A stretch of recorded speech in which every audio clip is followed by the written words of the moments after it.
Book him, Dano.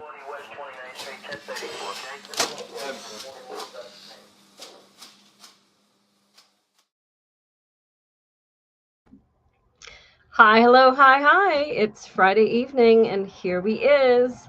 And I'm here with my bestie, which I'm very excited about.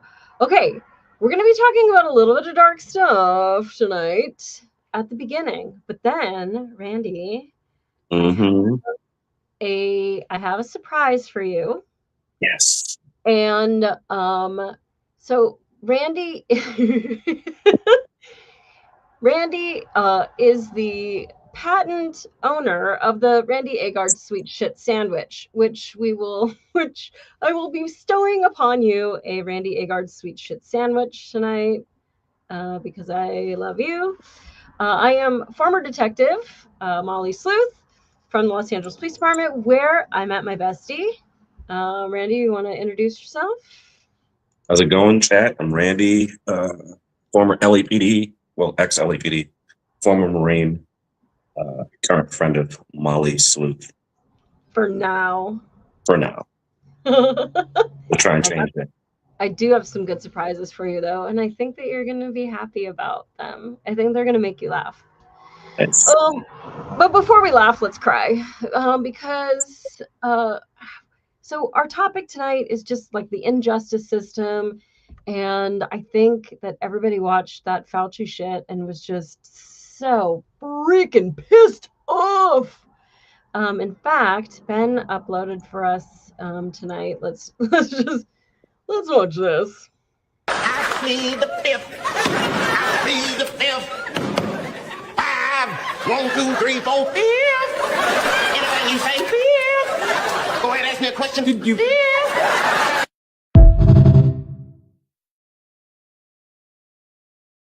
Dude.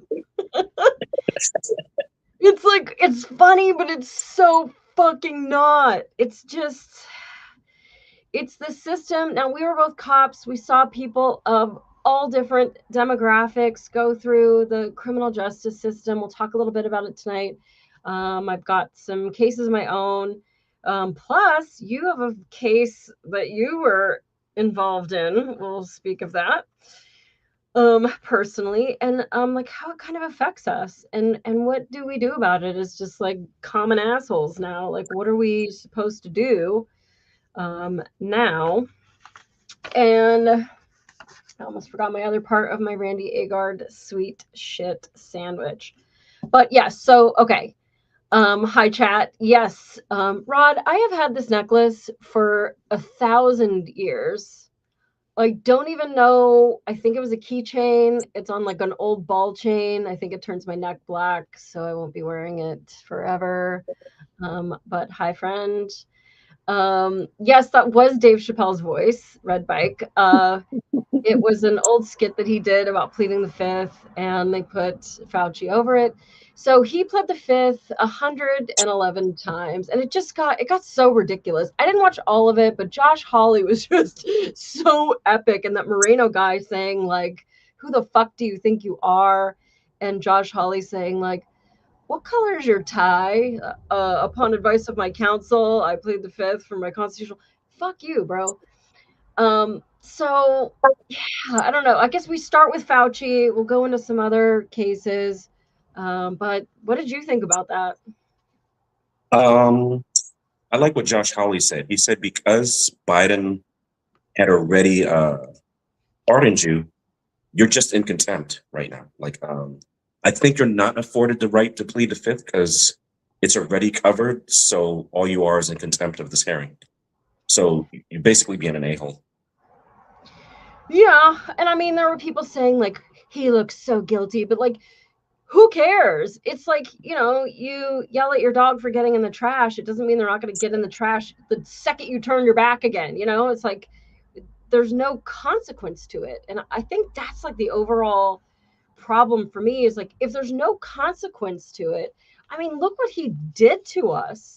Just the families that he destroyed, the people's health. I mean, just in the fire department that I work for now, I mean, we've had strokes and multiple people with cancer and autoimmune disease that's permanent. and it's taking their lives away. For what? Because they thought that they were doing the right thing, because this guy was supposed to be, you know, the guy that we all look to. And I mean, I don't pay attention to everything on earth. I didn't know anything about the AZT or whatever it was, the AIDS thing that he had done before. And a lot of us are just becoming a lot more awake to some of this bullshit. But the businesses that he shut down that will never again like have the money to reopen, like he ruined our country. And I don't care that he sits there and he looks sad for a minute. Like that's not enough. Molly, the like just some of the dinner table stories, like this lady, well, you're gonna get a check, and she's like, no, I'm living off of my credit card, and her husband kills himself, or all of the domestic violence, or people that relapse because they're locked down. And like you said, with the two-tier justice system, you can come outside and you can riot and burn a neighborhood down, but you can't go to church. You can come to I think it was the Chicago Lollapalooza, but you can't go to the Sturgis bike rally because that's a super spreader, because that's how viruses work. If you go to something I don't agree with, you're going to catch COVID. Yeah, and I'm sure this is all stuff that people have been like beat over for years, but you know, it affected lives and paychecks and all sorts of stuff. Red Bike says my cousin died after taking AZT, and nothing happened from that. And then the Beagles, remember he was like injecting them with cocaine, and like it really is true. When Moreno called him a megalomaniac, like I said that years ago, you know, but it's like, but what does it matter? You know, he's done all of this stuff, but he's gotten away with it. And it reminds me of a time I arrested a kid for breaking into hundreds of cars and using credit cards to steal all kinds of money. And he got caught. He did 17 days in custody. The day he was released, he was arrested by the city of Santa Monica for breaking into a car. We went to go talk to him. We're like, bro, what are you doing? He's like, you like pizza? Gave me food poisoning once, but it doesn't mean I'm going to quit eating it. And it was like, oh shit, yeah, I guess that makes sense. And like he made millions, and if this contempt charge goes through, it's a misdemeanor with up to $100,000 you know fine. And like, I'll write you a check right now. He made millions off of it. And it's just everything. And then this was funny because last week we did training at the fire department, and they were talking about, you know, if you can, you know, stop and take a photo of the scene before we start pulling ceiling and doing all kinds of shit in these people's houses to like keep the fire from spreading and all this stuff, so that the investigators, when they go through, can see, you know, more of the pattern as it was before we destroy people's houses. And I was like, hold up there. First of all, don't bring your phone into a fire. It's not rated for the temperatures that we go into, for one. But two, like then your phone becomes personal property of the system. Like let's say it's an arson, like now they can subpoena your phone. Like fuck that. Nobody needs pictures of their wife's asshole on the screen because that's your phone. And you know, it's like LAPD. That's why like I wouldn't even call a watch commander with my phone, because it's like, nope, that's not going to be a part of evidence. Like, nope. So it's interesting because Fauci's, they call it his diary, but this was his department issued shit on a department issued, you know, whatever, cloud, internet based, whatever. And to see just that megalomania of like, I'm the most popular, powerful, people like me. I did this and I had dinner with these, and just like, it's like reminiscent of Silence of the Lambs when Buffalo Bill's in front of the mirror, like, I'd fuck me. Like, that's really like what it was like gross. Like you're whacking off in front of the mirror, dude. But Molly, we act like it was only America. You know, I love my Dominican Republic trips. So on one of the trips, I asked the guy, hey, what was COVID like for you guys? And he said the government gave us, and I swear to you, a can of beans and a huge bag of rice. And I said, what'd you do for meat? He said, oh, I killed the neighbor's goat. So people were just going through it on some Mad Max type stuff. Because of Fauci, like this, he hurt the world globally. And I know our left, liberals, progressives, and Democrats look at it completely different than you and I and people who were hurt by this. But He did so much damage. So much damage. Yeah, and just that whole distrust. I mean, it wasn't even about standing on a dot. It was like the distrust in humanity and the craziness. That fight that I got in the ham store on Christmas Eve, where the lady was like, "I'm saving lives." I'm like, "You're in a ham store." It was just, you're not saving shit. You're either sick and you're risking lives, or you're not sick and you're not saving shit. Get your fucking ham, get off your dot, and go. But it was that chaos that was spread that, like, it will never not occur. And we see that so often, just even with like a simple car break-in. Yeah, maybe the guy gets caught. He does his 17 days in custody. He doesn't have to pay the deductible for your car, for your window to get replaced. He doesn't have to pay for the fact that your insurance is now going to go up. He doesn't have to pay for any of that. And even if he did, then he would just say that he was indigent, and then the state's going to pay you. And who pays the state? You pay the state to pay you back. So it's just like, you're never, any crime that happens, nobody is ever completely like free of it. It's never equal again. Yeah. I had a case I was going to talk about a little bit later, but maybe I'll talk about it right now. It was a case that I helped on for an armed 211. I don't know where my little notes went, but at any rate, this lady gets robbed, 211, and it was by a gangster. He had a gun in his hoodie pocket, and he put it up against her. She felt something hard in her back. She turned around. It's like a little Hispanic lady who works 75 jobs, and she's walking like 2 blocks back to her shithole apartment in the ghetto to be able to pay for all of it, right? And so she feels the gun in her back, and she turns around. She's terrified. She thought she was going to die. And he says, "Give me your purse or I'm going to blow your fucking head off." And she just, that fight, flight, or freeze kicked in, and she was just like processing it, like, what's going on right now? This kid like lives a couple blocks from me. He's like one of the fucking gangsters of the neighborhood. And now he throws her on the ground. He says, "Give me your purse or I'm going to blow your fucking head off." Now, at this point, she's just terrified. She doesn't know what to do. Like, all those things go in your mind, at least for women. It's like, my driver's license is in there. Now he's going to know my address. My keys to get into my house are in there. Now I won't be able to get into my house. Like, all the things that are going through your mind. And so he rips the purse off of her shoulder, and he goes and he uses credit cards. Anyway, he's a fucking idiot. He gets caught.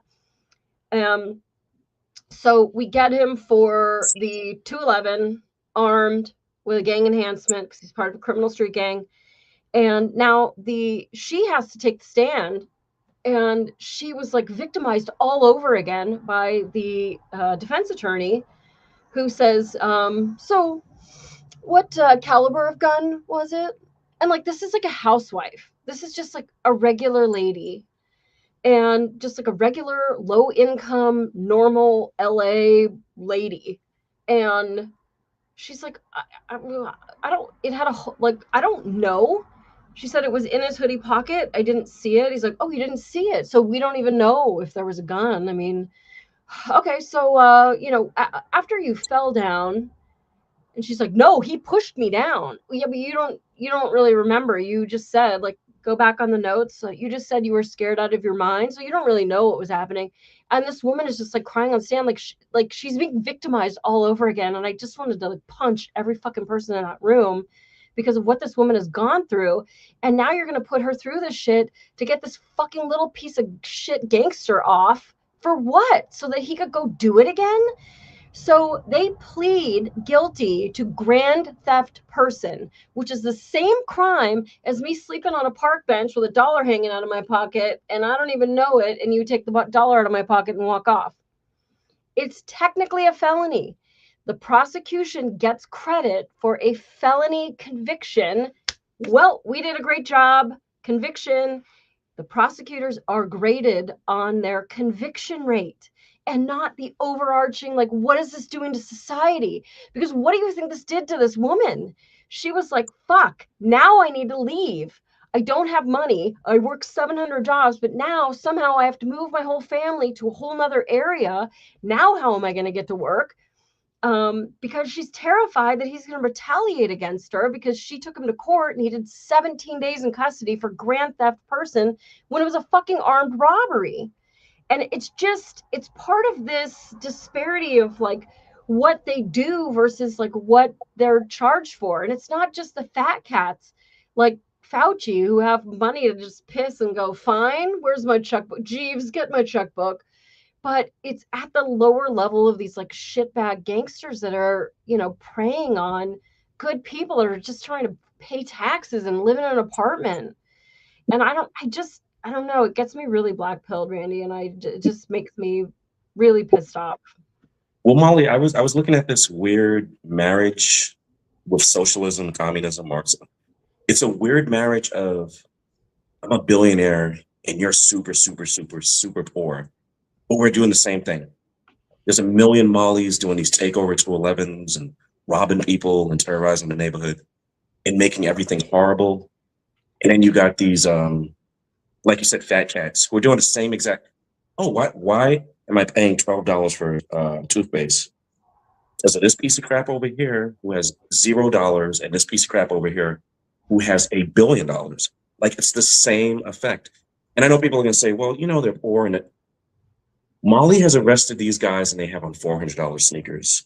And they have on, here's my phone, Molly, it's $1,000. And here's my gun that costs $1,500 because it's got, why don't you just sell that gun or not buy it? Or how'd you afford those sneakers? Oh, because you guys give me assistance and food stamps and WIC and I get it. If you don't have money, I get being poor. I grew up poor, but robbing an old lady, really? Yeah. It damn, that pissed me off. I just saw YouTube. We got Pammy and Chris Leland, our friend Chris over there. What's up, Chris, that Charlie Kirk is living on an island with a Mai Tai. Fucking love Chris. So yeah, and so like what happens like is that all these criminals from the little like poo bag gangster to like these fat cats, they just get emboldened to do more and more shit. And it's taking a toll on like normal people like us. I mean, take being a cop out of it, because we've seen behind a velvet curtain that hopefully like, not everybody sees the terrors that we've seen, but just the regular average person that's just trying to like make their way in this world. Oh, Molly, super quick, like you said, not the cop part. As you in the chat knows, I security at a supermarket like CVS. I could care less about Walmart and Target, and because they go along with a lot of this stupid stuff. But the young ladies there, and this is for our leftist audience members. Most of the people there are brown or black. A lot of them are gay. A lot of them are liberals and Democrats, and they're getting terrorized. And they're the workers. And then the community that the store serves gets destroyed. And we had a little old lady. She had to come from South Central. If you have any, she had to jump on a bus because where she's at is a food desert. Come all the way to downtown LA. She couldn't carry her bags. And I'm like, I just want to take off and go help this lady get her bags back to where she comes from. But it was destroyed, not by corporate greed, not by capitalism, but criminals. You guys want to steal from the store until it is. COVID couldn't shut these stores down, but theft and Los Angeles policies shut down a 7-Eleven. I've seen 7-Elevens stand the test of earthquakes and riots in a pandemic, but your policies destroyed 7-Elevens. We lost all of our Rite Aids. I need chocolate malted crunch fucking ice cream. It sucks.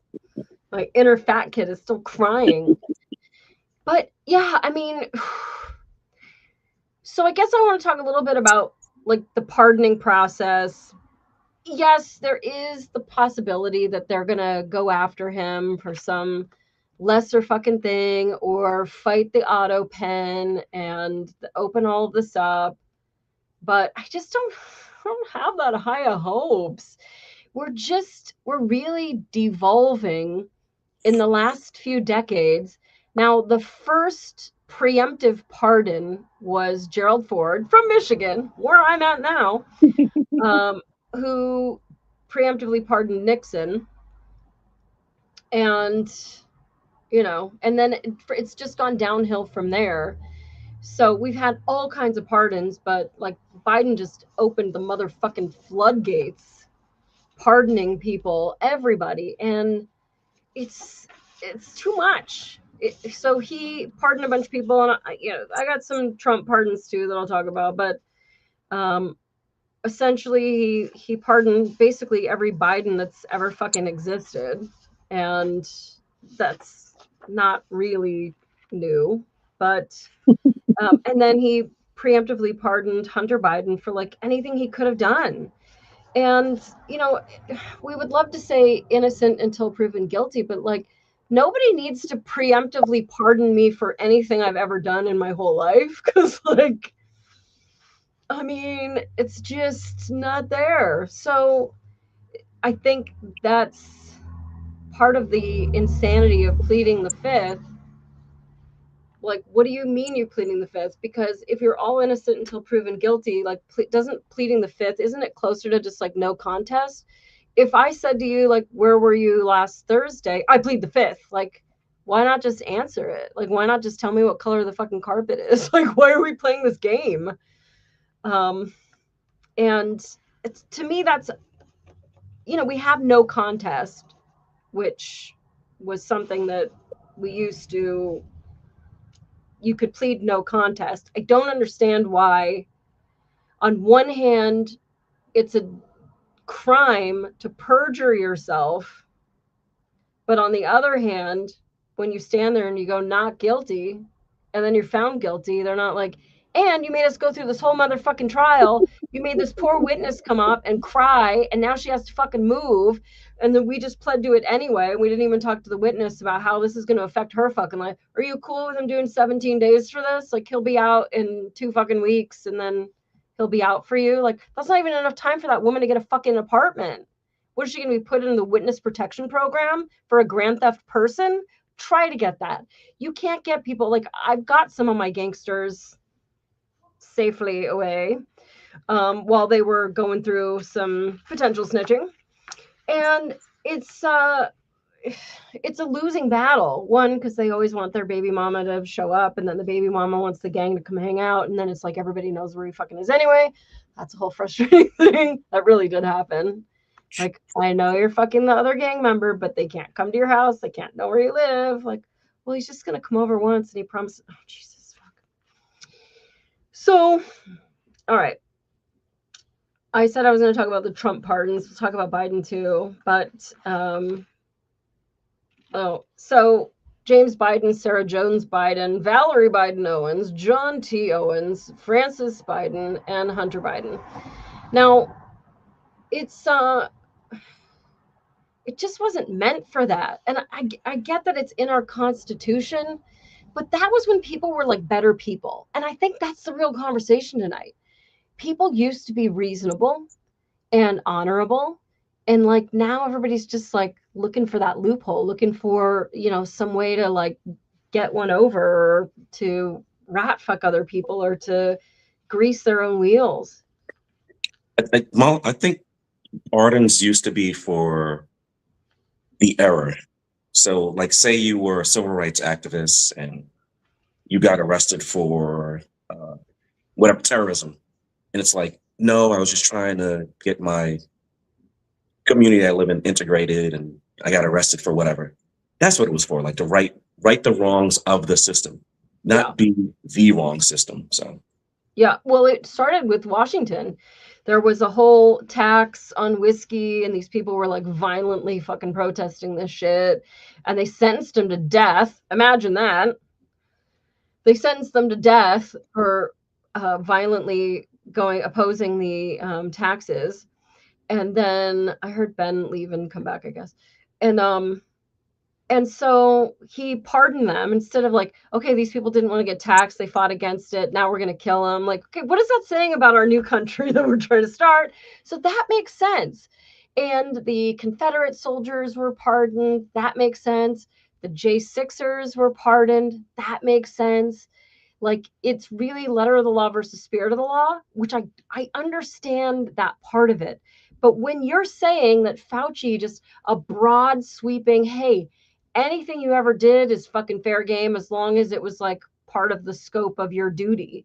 Well, what if they told him, like, you've got to go kill Randy, and nobody even knew that you did that, but like, well, they told me to do it. And so I just think you can't have this like broad sweeping thing. Could he say, I thought it was safe and effective? You could, except now we have all these fucking emails and like all this like self whatever, I can't think of the word, whacking off in front of the mirror about how great you are and about how you told Barbara Streisand, no big deal, Babs, you can have a Thanksgiving dinner and all this shit. And so we know that it was a hoax, it's not.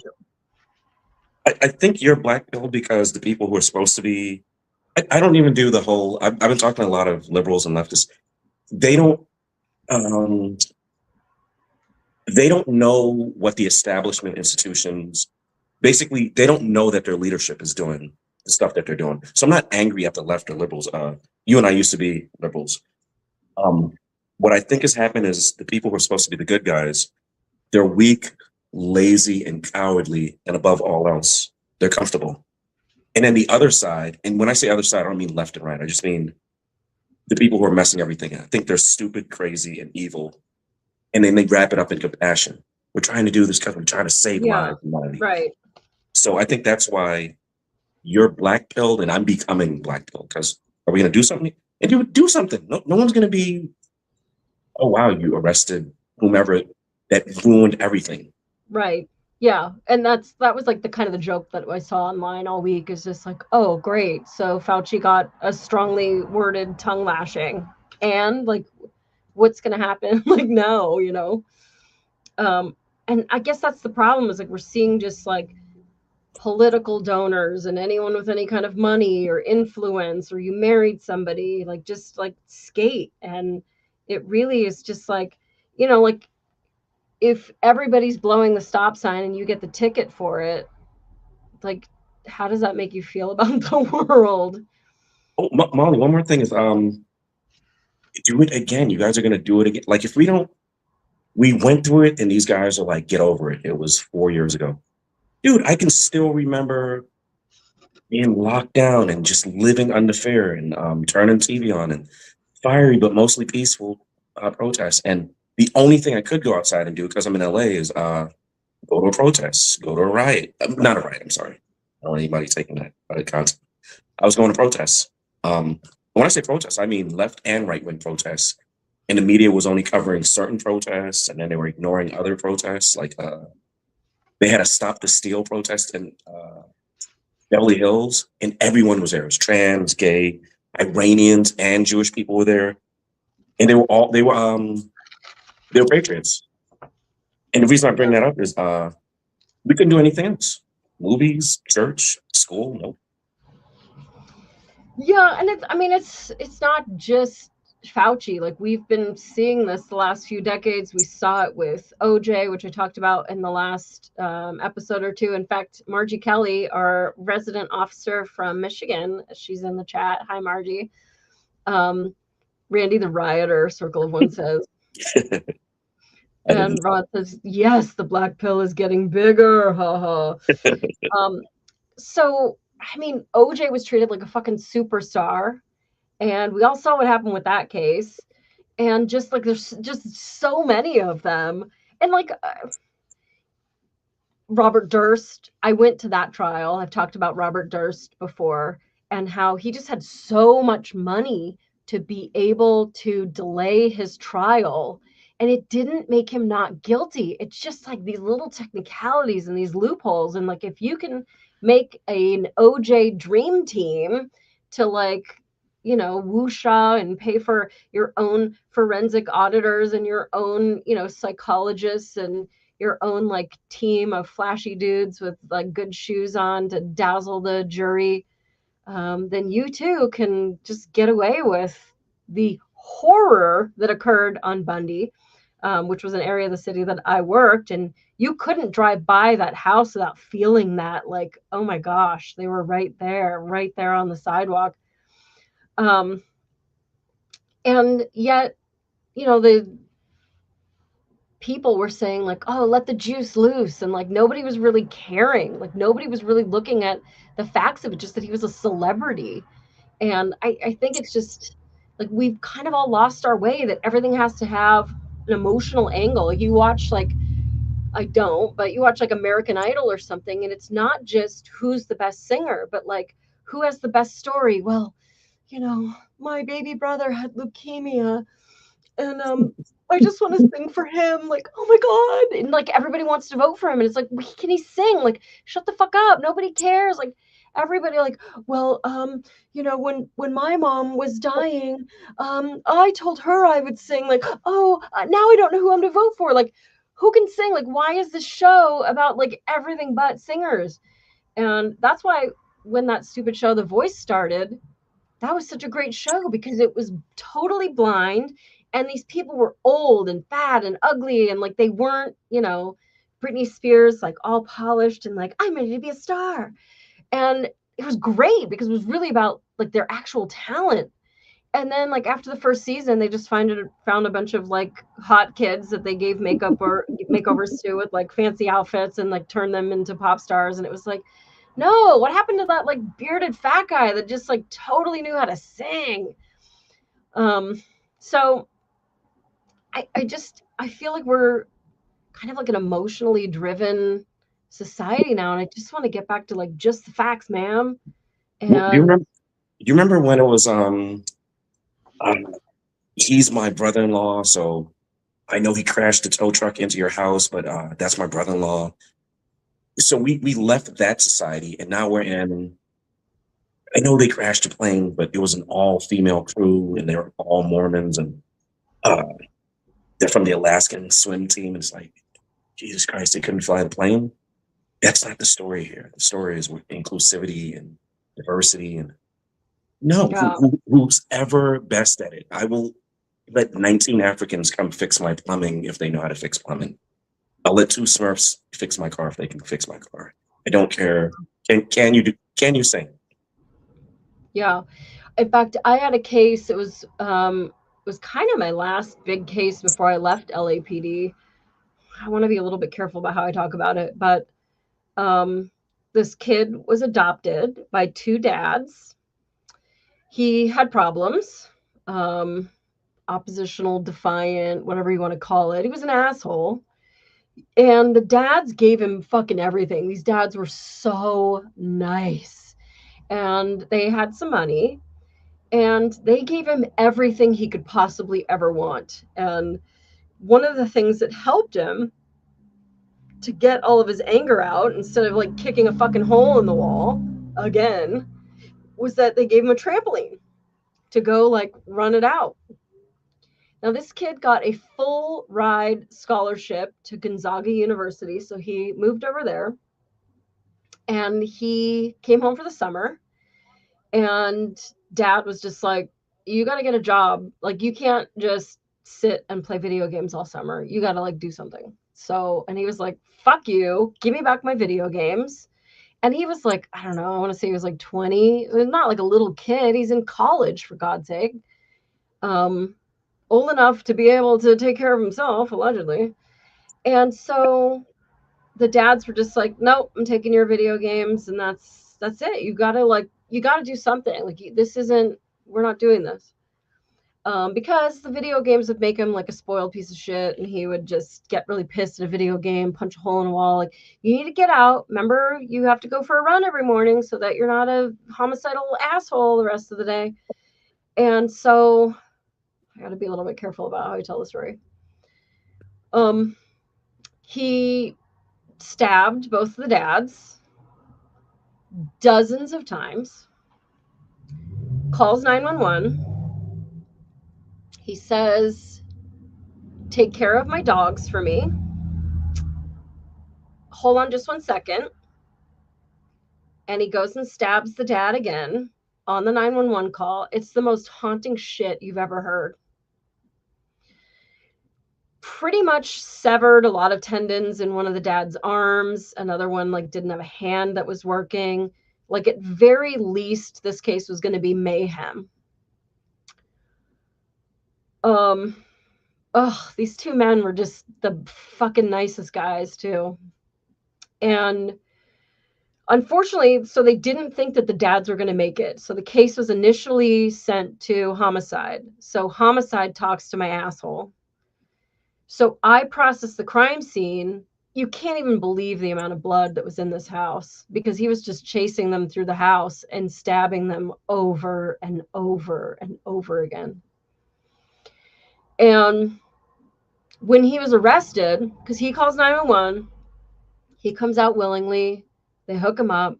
He is covered in blood spray, blood all over his hands, blood all over his face. He's got just like blood covering one of his eyes. And something you said just reminded me of that, of just that whole, people making emotional decisions.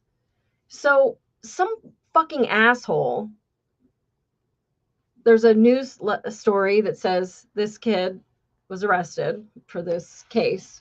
And he's a picture of him being arrested. Now, he was arrested at night. So he's got this whole darkened side of his face. Now, does race play a factor? I don't know. But the dads were white. I guess they're still white. And the kid's black.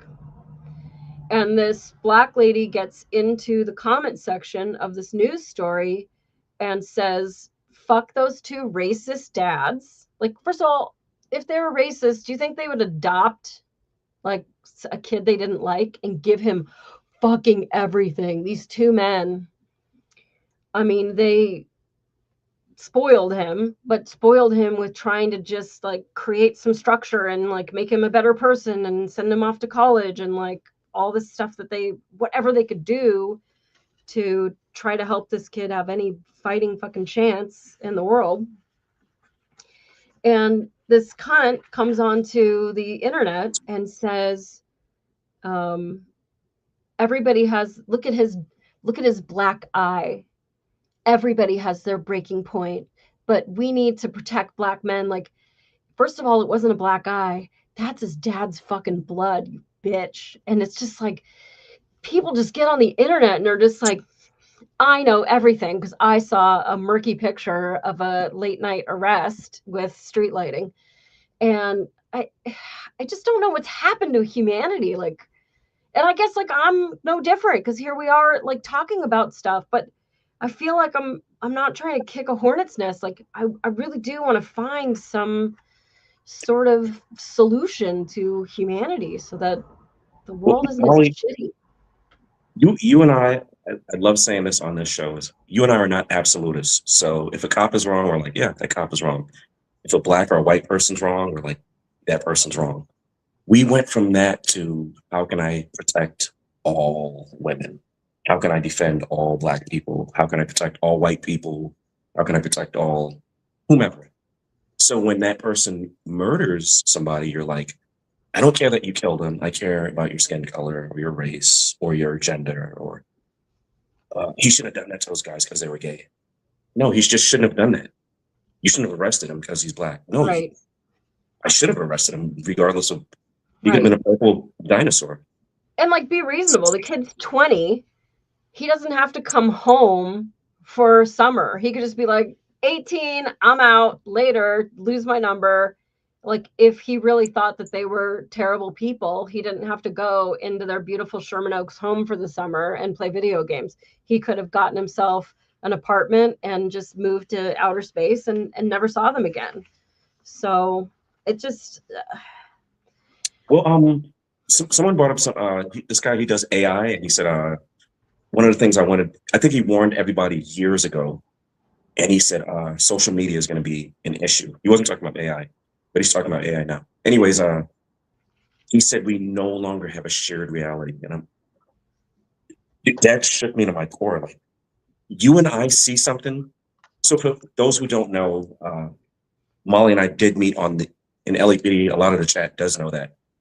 But when me and Molly were on, it was coming towards the end of where you could just do righteous policing. Like, You did the crime. We're going to prove it, and we're going to dispense justice. And then it turned into, well, we can't arrest whomever. I'm not even going to get into all that. So Molly and I were very innocent. We were very, hey, Molly, here's what happened to me at work today. Agard at 6 a.m. You better go tell somebody. All right, Molly, I'm going to go tell. Holy crap. Now Randy's in trouble for, and it kind of messed up something in Molly, definitely messed up something in me. And then I'm like, well, Molly, it's cool. You're going over to, I was going to say the name. You're going over to another police department. Agard, it really is actually racist over here. And they really are. It's like we just went from right is right, wrong is wrong to, yeah, okay. Yeah, I mean, we've definitely talked about your case, and I do want to talk about it more tonight because I think it still has like lasting effects on both of us. And in a nutshell, Randy observed misconduct, clear misconduct on duty, and reported it as he should. And then he was treated like he was the problem. Nothing happened from that guy at all. And so, like, who is he? Who is he connected to? Who did his daddy give money to? And like, why are they rat fucking you? And then they started rat fucking me. I got out of it because I have very little trust for people around me. And I followed the advice of people that I did trust. And you had so much hope that the system was going to be fair to you and that they would just see that you were just a witness to it. You didn't have anything to do with it. And you can watch the episode, but Randy left LAPD a convicted felon. And it was later expunged by a clearer head that took a look at all of it. But fuck, I mean, for that to happen to you, it's just terrifying. And I know you were talking about having a black and white behind you. And like, so how does it make you feel now? Because that was like 15 years ago almost. Well, when it initially happened, at the gas station, and one of the things they teach us with LAPD is be observant. And I saw that this guy had these star hubcaps, and I'm like, that's interesting. So I go to the mailbox, not mail, I'm sorry, post office. He's just sitting there looking at my mail, and I'm like, what division do you work at? And he's like, what are you talking about? I'm like, I started at the gas station, bro. That was one story. Then there's these two, it's this Hispanic couple. They're super young, and they're just staring and staring. I'm walking my dog. You remember Brooklyn. I'm walking my dog. How's it going, guys? Oh, we're looking for houses over here. I'm like, dude, you guys look like you're both 22, and I saw you when I was. My point is, they're doing all the surveillance on me. I told Molly the other day, I had a Crown Vic, and that car is so. Molly could probably be asleep and tell you how many Crown Vics drove up and down from the sound of it, the noise it makes when it accelerates, because it is our backup. It's like everything to us. So Molly's like, hey, stranger, what you been up to, jerk face? I'm like, I think I got followed the other day, Molly. And she's like, oh, what happened? All I had to say was Crown Vic was behind me. She's like, makes sense. With all of this defund the police in California, you're going to buy a blacked out Crown Vic. Like, come on. And they're following me. And I'm like, really? It's been like, so for the chat, all of this stuff happened in 2014. It's 2026, but I'm not Mr. Black Helicopter to following me, but I'm not going to say they don't surveil us or I just completely trust LAPD or same with Molly. And for the officers who work it, I have zero. You guys are heroes of me. And you guys pushing these black and whites, you guys are heroes of me. But the actual system, the machine, the institution, yeah, I can trust you guys first. I think like any biosphere, there's good ones and there's bad ones, whether it's, you know, barbers in a barber shop or cops or mechanics or whatever. But when you have bad ones, it can really fuck the whole system.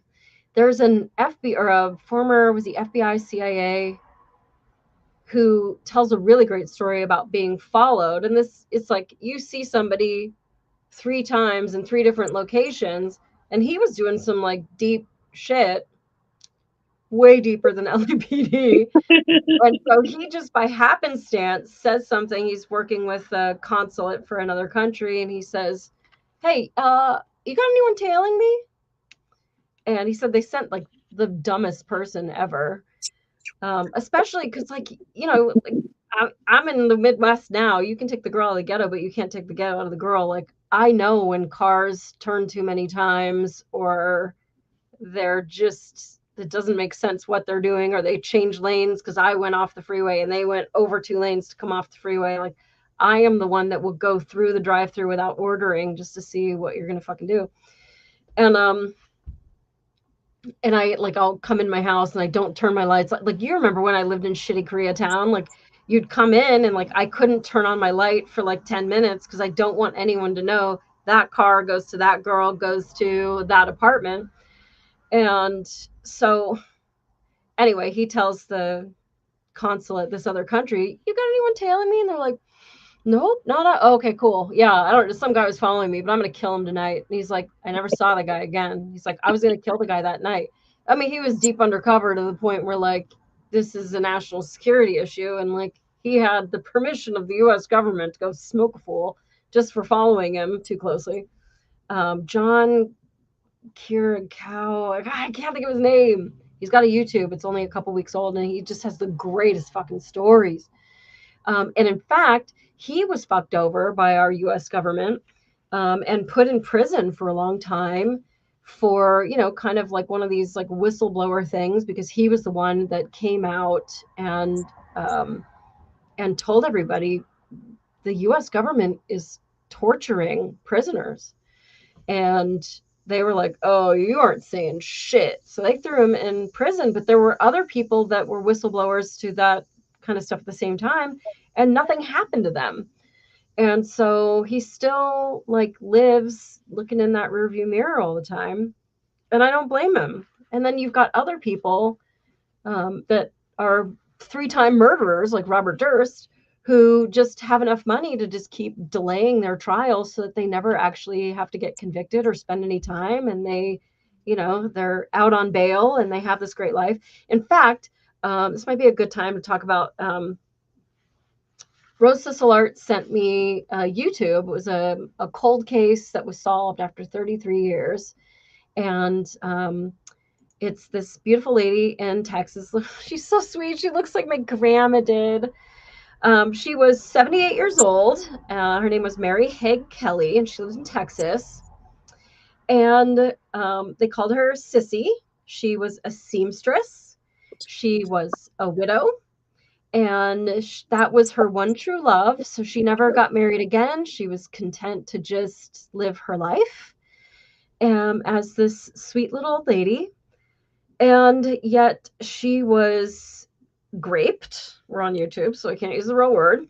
And murdered, absolutely tortured. And her dead, fucked, tortured body was shoved under her bed by this piece of shit right here. Now, they got him on DNA 33 years later. So this guy that fucked every hole and strangled her and tortured her and killed her and shoved her under a bed got to live this whole life and wasn't arrested until then. That guy lived a whole life that he removed from another person.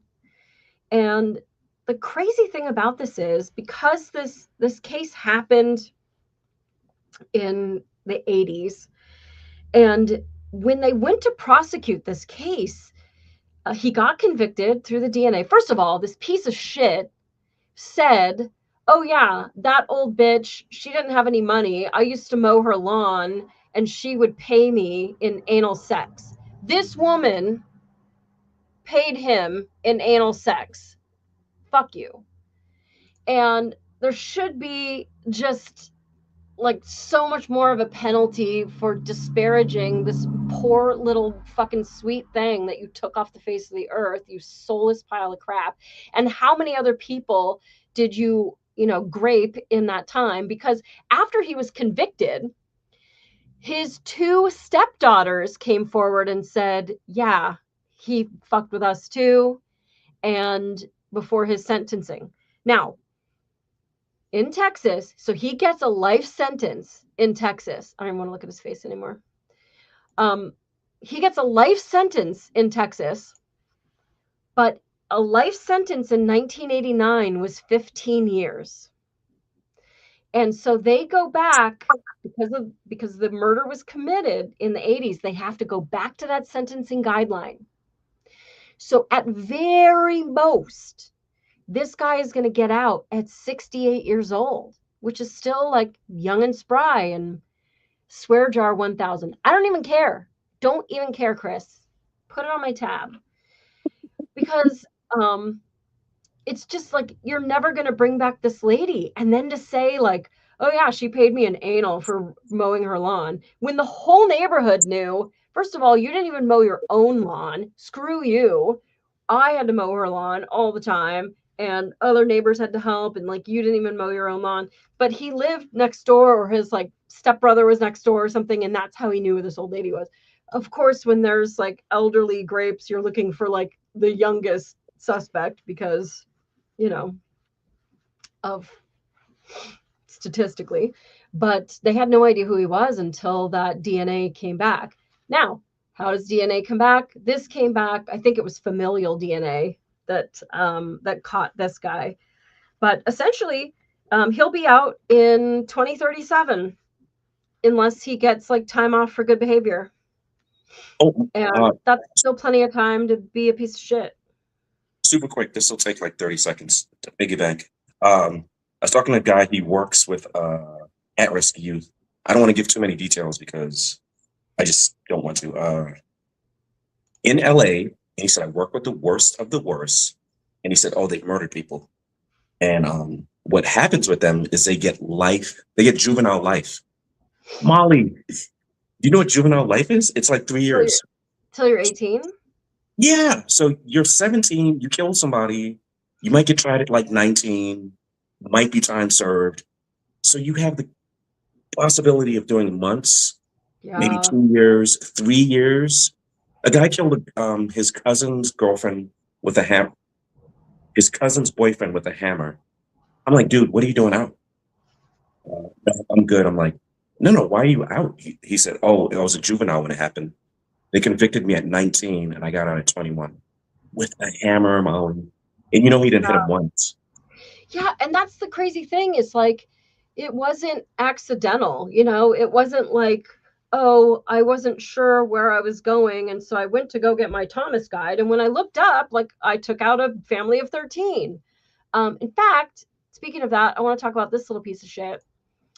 So this kid was kind of a famous case, and his name's Ethan Couch, and in 2013, he was only 16 years old, and he was driving drunk and on Valium, and there was a car that was broken down. There was a whole group of people that were trying to help this broken down car, and he mowed into them. He killed 4 people, and then one of his own passengers, a friend of his, is now in a wheelchair for life and communicates through blinking. Now, his parents, this little kid, Ethan Couch, his parents had all the money in the world, and they paid for a psychologist to coin the term affluenza. That basically, poor little Ethan, he grew up with a silver spoon, and his life was just so great, but he wasn't taught right from wrong. He didn't know that it was a bad thing to drink and drive, and it was a bad thing to kill people. And so he just didn't know. And he can't be held to answer on any of this because he grew up rich and he was coddled into this life of irresponsibility, and it's not his fault. So he got, as his sentence, 10 years probation. Probation. Now, that was in 2013. Now, by 2015, I think it was, he made some video, which is basically fucking mocking the world, that he was playing beer pong with a bunch of assholes, which was a violation of his probation. And so they went to go arrest him. And instead of being, I don't want to look at his fucking face anymore. Instead of arresting this kid, he and his mom, who's a total enabler, she decided, I'm going to take him to Mexico. We're going to go in hiding. We've got plenty of money. We'll hide out. He's like going to strip clubs and like living the life until they get down to Mexico and go arrest him. And he had like dyed his hair and like, it's just stupid. And so he gets a probation violation. He has to do 2 years in custody for that. He's released in 2018, and by 2020, he's already facing another probation violation for a drug offense. And he's basically just saying, like, well, I just don't know any better because, like, I was really rich. And, like, I wasn't rich. I'm not allowed to just mow people over. Like, why does he get to mow people over? Like, how much do your parents have to make before you're just allowed to, like, kill people? And like, imagine being that family. And then also just like when they plead to lesser charges, when they're given probation, like the family that agrees to that, you guys got to understand when the family says, you know, okay, well, because sometimes the judge will ask, is that okay with the families of these dead people? This kid was a piece of shit, like, oopsie. Is it cool that he doesn't have to like serve any time, that he just gets probation and he has to go to, oh, and that was another part. He had to go to like dependency, whatever, drug rehab. And the mom was like, oh, we want to send him to this really fancy one. And the judge was like, no, he is going to the one the taxpayers are paying for. And so then now I have to pay for that kid to get clean, but he's not clean. And they gave him 2 years probation, but it's like, or the probation violation was only 2 years. A probation violation should be for the duration of the entire thing. You fucked up. And like, I just don't, you know, we're like the last generation of people that got our asses beat by our parents when we did stuff that we were, I mean, I was grounded like all 4 years of high school for wearing black clothes. And I have never done drugs, been suspended, failed a class. Like, you know, I wasn't a bad kid. I just was a little creepy and I had a different aesthetic. I still do. If you can't tell, I still do. And I'm 52 next week. So, you know, it's just, it's not an excuse. And you see these people like Alec Baldwin, who's like a celebrity and like, oopsie, I just killed a lady. But like, I didn't really mean to. I didn't know the gun was like loaded. Like, all guns are always loaded. And you know, these cases of people, even like JFK's nephew, like beat some rape charge because he's JFK Jr.'s nephew, and you just, it's too much. And so I'm just saying it needs to be even across the board. Either we all get to fucking murder people, or nobody gets to murder people. I prefer the second one, but we all have to just decide that there's got to be a system in place, and I don't know what that is. See, but Molly, for you and I, we just see the 2 gay guys got attacked by the black kid. That was wrong. The white kid mowed down all of the people. That was wrong. So all you and I see is the right and wrong of it. You've got these people who are like, well, he has money. He shouldn't have to. He's white. Of course, he should be punished. He's black. He shouldn't be punished. Or he's black. He should be punished. Or who cares? Because you know who definitely doesn't care? The people who got mowed down and their families. The 2 gay men and their families definitely don't care about what color. I just know my family members bleeding out or dead. Yeah. Because all this stuff, when you're a victim, this is the funny thing with what Molly's talking about. When you're the victim, you're no longer on the defund the police or the person who attacked me was purple. You're just like, go arrest this mother effer, and I want some justice. Right, safeguard the streets. I don't want this to happen to anyone else. I mean, I testified on a rape case, and it wasn't the first time. I testified because I had one of his other victims, and that one never made it to court because they were like, well, you were roofied, and by the time we got you to the hospital, like, and that whole thing. So I was really only testifying to like the MO of like, this is exactly what he did before. But then you have the prosecution or the defense that's saying, this is too inflammatory and it's going to take our jury and it's going to taint the jury and say, well, he did it because he's done other ones. We need to look at this case by itself. Like with the Robert Durst thing, it's like, well, you can't talk about the fact that he killed his old neighbor across the hallway, and you can't talk about the fact that we never found the body of his wife. We're only talking about Susan Berman. And like, I think if we're going to be transparent, like I had a case, it's just a stupid theft case, but the guy used to go into CVS and steal all day long. And he'd be like, be right back. And he would take all the shit out and he would come back and fill his little basket up, take it again, come back. And he would do this like 3 times a day. And he was caught. They would aggregate all the cases into one. He was arrested and convicted, which takes some time to go through that whole process. He had 17 prior convictions that resulted in probation only. And my judge looked at his rap sheet and went, I'm going to give him probation. Like, I don't think probation's working. Like, he literally says he's just going to be right back. It's like the kid, you ever eat pizza? Gave me food poisoning once, but it doesn't mean I'm going to quit eating it. Like, at some point, the system has to realize, like, we are creating, like, super felons and people that are, like, vigilante justice is going to come back. That's what I'm afraid of. It creates a distrust to the point where, like, if the police knocked on my door right now, I don't know that I would want to open it or talk to them or tell them where I was last Thursday. And I wasn't doing anything.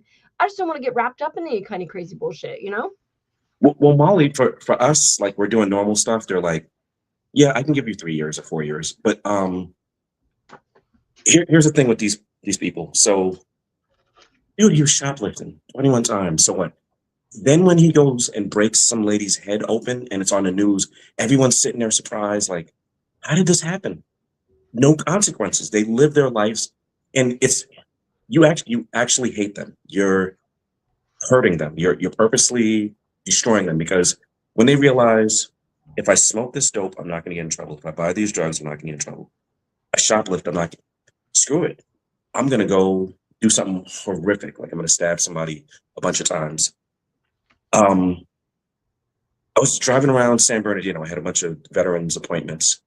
Molly, Jesus Christ. It was nearly out of a movie. I saw one of them MRAPs. That's like this military vehicle. They're clearing out somebody's house. This guy, he's walking. He's like, I'm like, what's that mean? He's like, oh, the guy had it done. That's why the cops are there. Drive down a little farther. It's 2 meth heads, fentanyl people. They're sleeping in their car at the gas station, just completely knocked out. Drive down a little further. There's a bag lady in the middle of the street. And we're having a heat wave. So everything else is beautiful.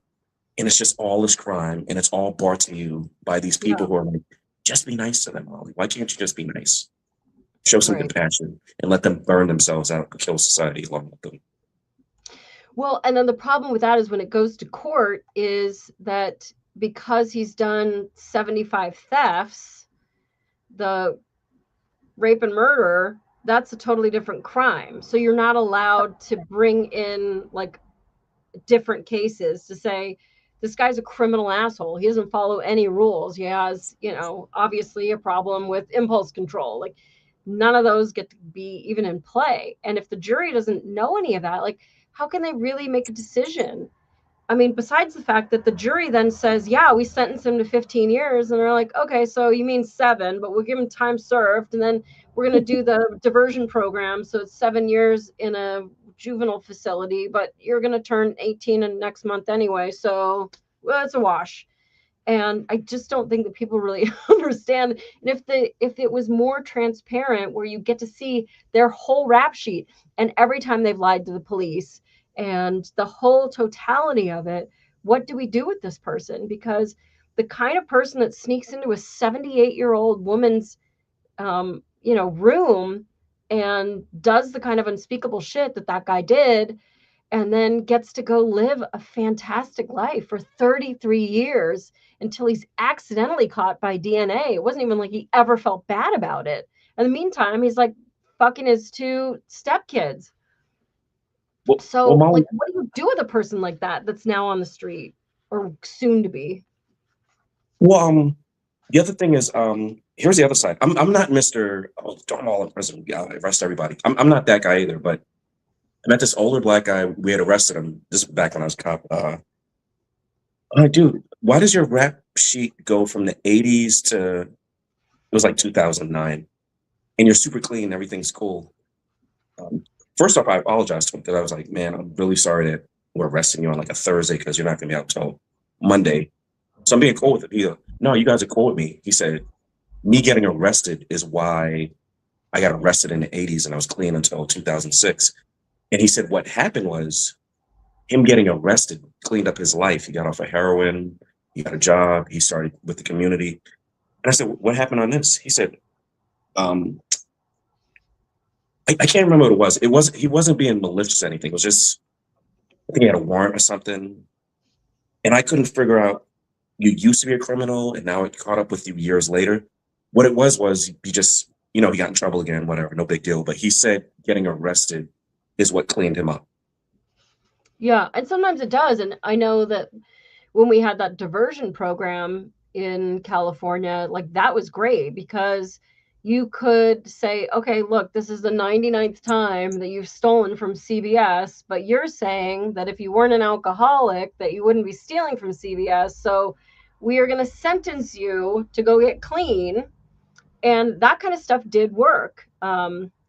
You could get people to go to a diversion program, and then hopefully it would make them not a substance abuser so that they didn't have to steal from CVS anymore, and it could give them a chance. But then everybody said that was like cruel and unusual punishment to make people like be clean or something, which is insane. And sorry to cut you off. So I'm this is really my subject. As Molly knows this firsthand. I was in rehab for 3 months. I was addicted to, I had a dependency to narcos because I was abusing them. I should have been taking them as I was. But when you just leave people the way they are, especially now, so you're literally killing them. Like just, it's cruel and unusual to give them treatment. So they're just using fentanyl all they want. They burn out. They get the fentanyl lean or whatever they called it now. And then on top of that, you're torturing the community. You're like, oh, I'm going to go back in that store, rob it again. But now I'm high. And it's nothing but a bunch of young 22-year-old Latinas up in here. The security can't do anything. They're going to get sued. We call the police. You're like, defund the police. So now I'm living my best life, high as hell. And who's paying for it? All the girls in the store, the community, and Molly. And the reason Molly's paying for it is because she parked a little too close to the red. And now her car's getting towed. And now all of a sudden, now you have law and order. And now we're going to apply justice. This guy over here touching up females and grabbing butts and he's high as hell. Leave him alone. Put him on probation again to coincide with to ride with the probation that he's already on. But Molly, you owe us $1,300 and your licensing is suspended. yeah, well, you say that fucking red zone. It just reminded me in Koreatown where I last lived in LA, which, in fact, I have some pictures of you in my Koreatown apartment. Let's go through them. Dude, do you remember this night? I lost my glasses. This night, we were going to go to a club. I think your gun is unloaded on the coffee table. Yes, it is. Yeah, because bullets are in a heart shape. Because you drank half a fucking beer and then you were like out cold. Here you are just like a hot fucking mess. Now I had called a cab so we could go to the club and you were just like fucking retarded and you're like, I'm just gonna take a quick nap. And so I'm like, are you okay? This is my favorite one though.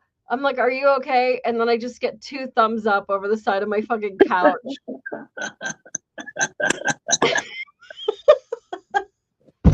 So then I had to call the cab and I was just, I'm going to email these to you. I had to call the cab and be like, never mind. And then I was just like, I had to go scrub off all my makeup and be like, that motherfucker. And I had to go to bed and you like stand on the couch. I was like, that fucker.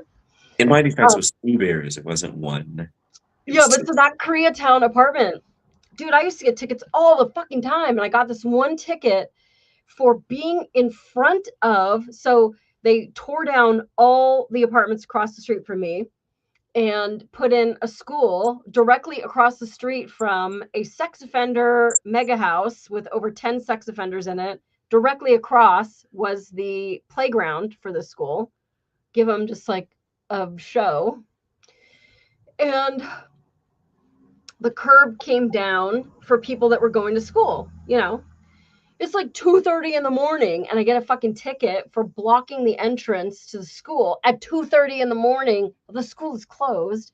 And so I went down to go fight this ticket and they said, you've got to come back down for a hearing. And I'm just like, but I have to go to work. Like, I can't just like hang out here at the like parking enforcement office. And so I ended up just paying for the ticket. And I think it was like $65 or something.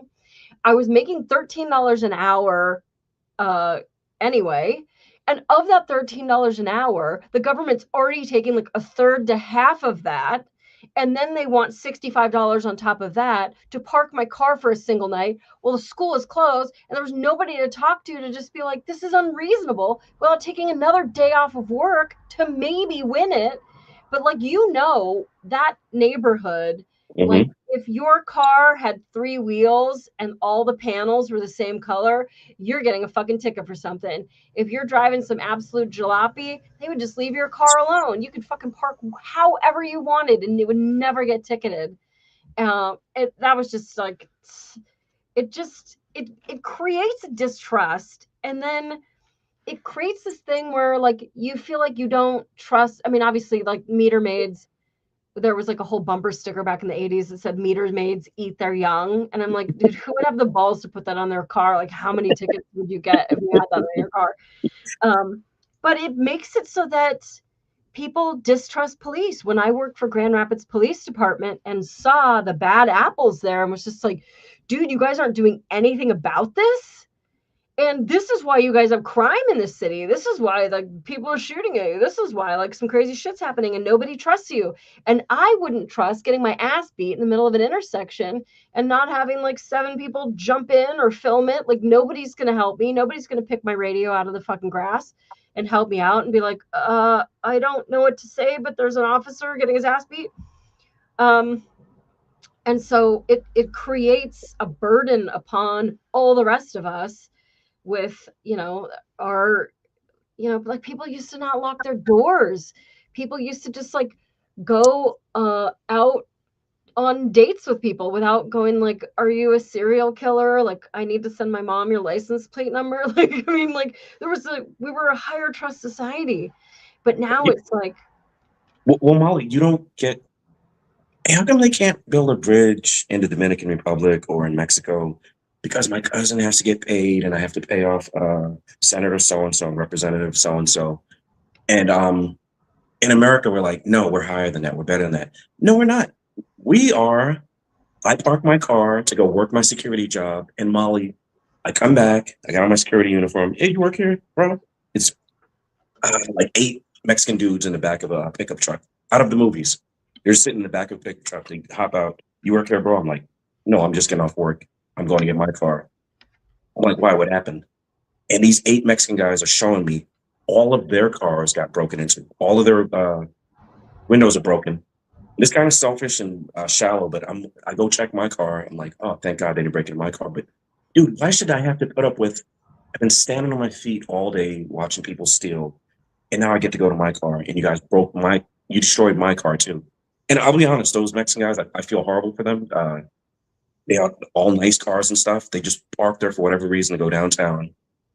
And dude, it comes from the society of I'm entitled or ungrateful or crime is not crime. And I'm a skin worshiper. So the people doing the crime, I care more about that than, dude, there just has to be punishment. There has to be justice because it's going to be a breakdown of society and we're all going to, I know it sounds crazy, but we all end up paying for it. Like stuff just ends up costing more. Wow. Yeah. You have insurance, Molly? Yes, but it's not for Randy to break my car because he wants to get high. I have insurance in case I run over somebody's pet. Not right. In case I do something.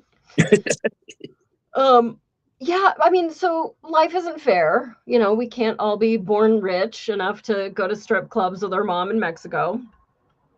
But, um, you know, it's like rich versus poor, they have advantages all the time. Whether you go to a job interview and you're very well groomed and, you know, you speak the Queen's English, or did you have to like work when you were 12 and you show up scruffy and smelly?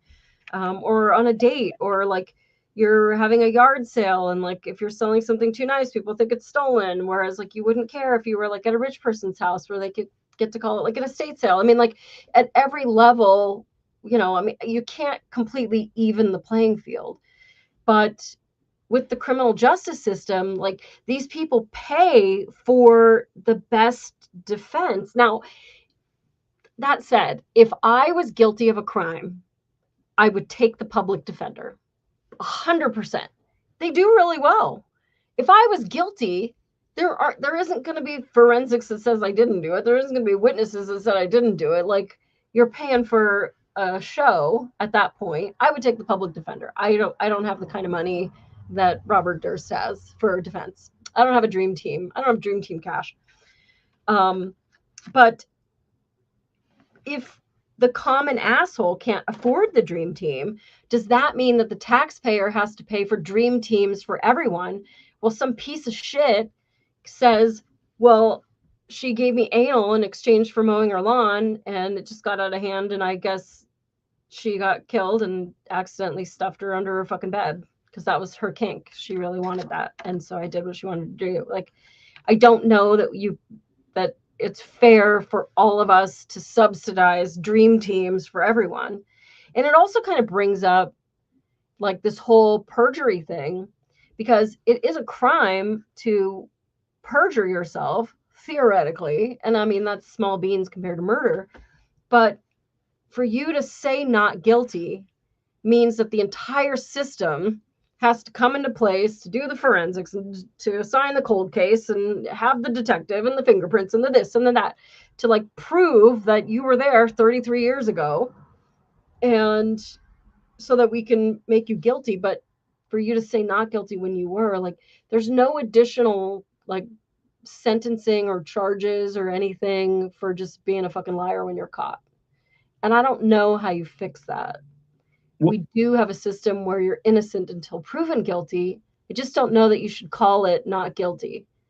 Well, Molly, I do want the chat to notice I'm not the guy who's like, yeah, just throw these poor people in jail. Like, dude, the stuff they did to us, and you call them whatever you want, globalists, elitists, what.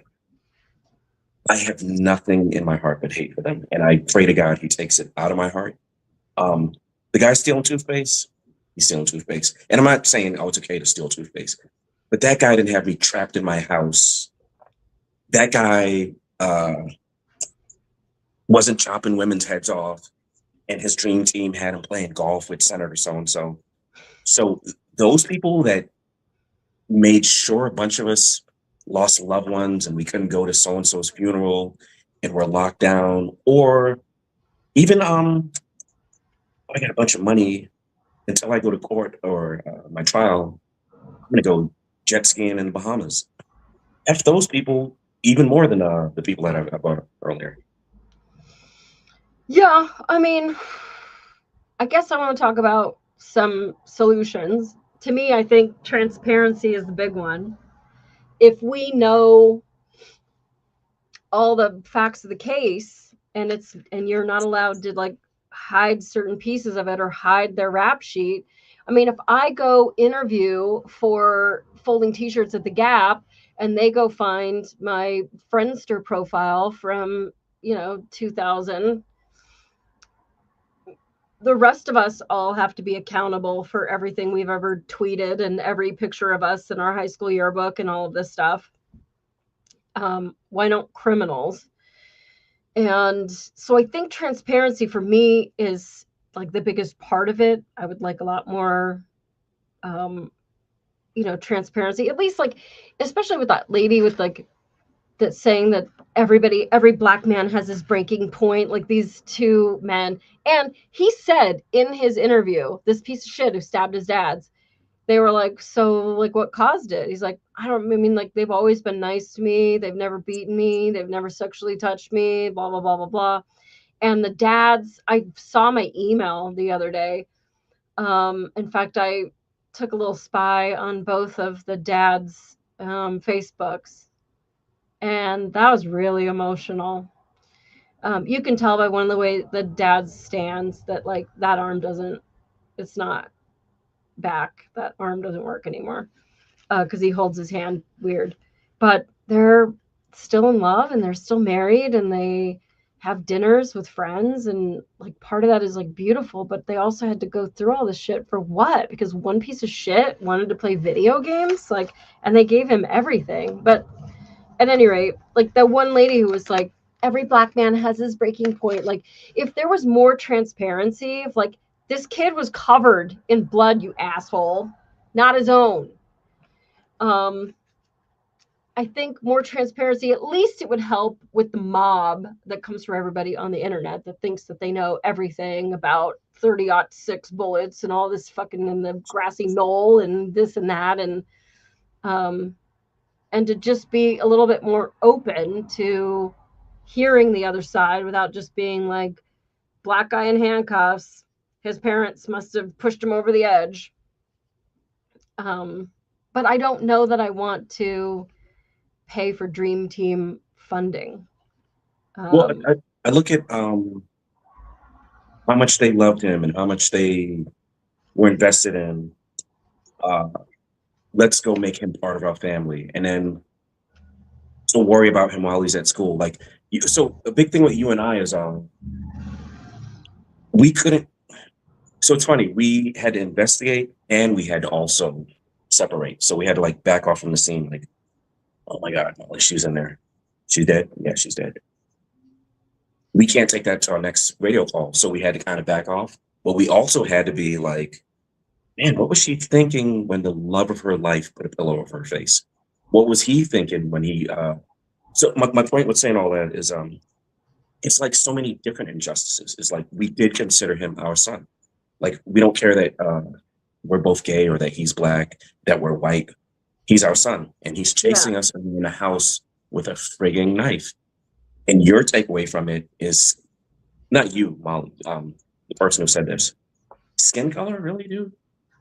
Yeah, it had nothing to do with it. I mean, okay, so you could have more like independent oversight. Like LAPD has a lot of independent oversight, you know, with panels of committees of fucking people.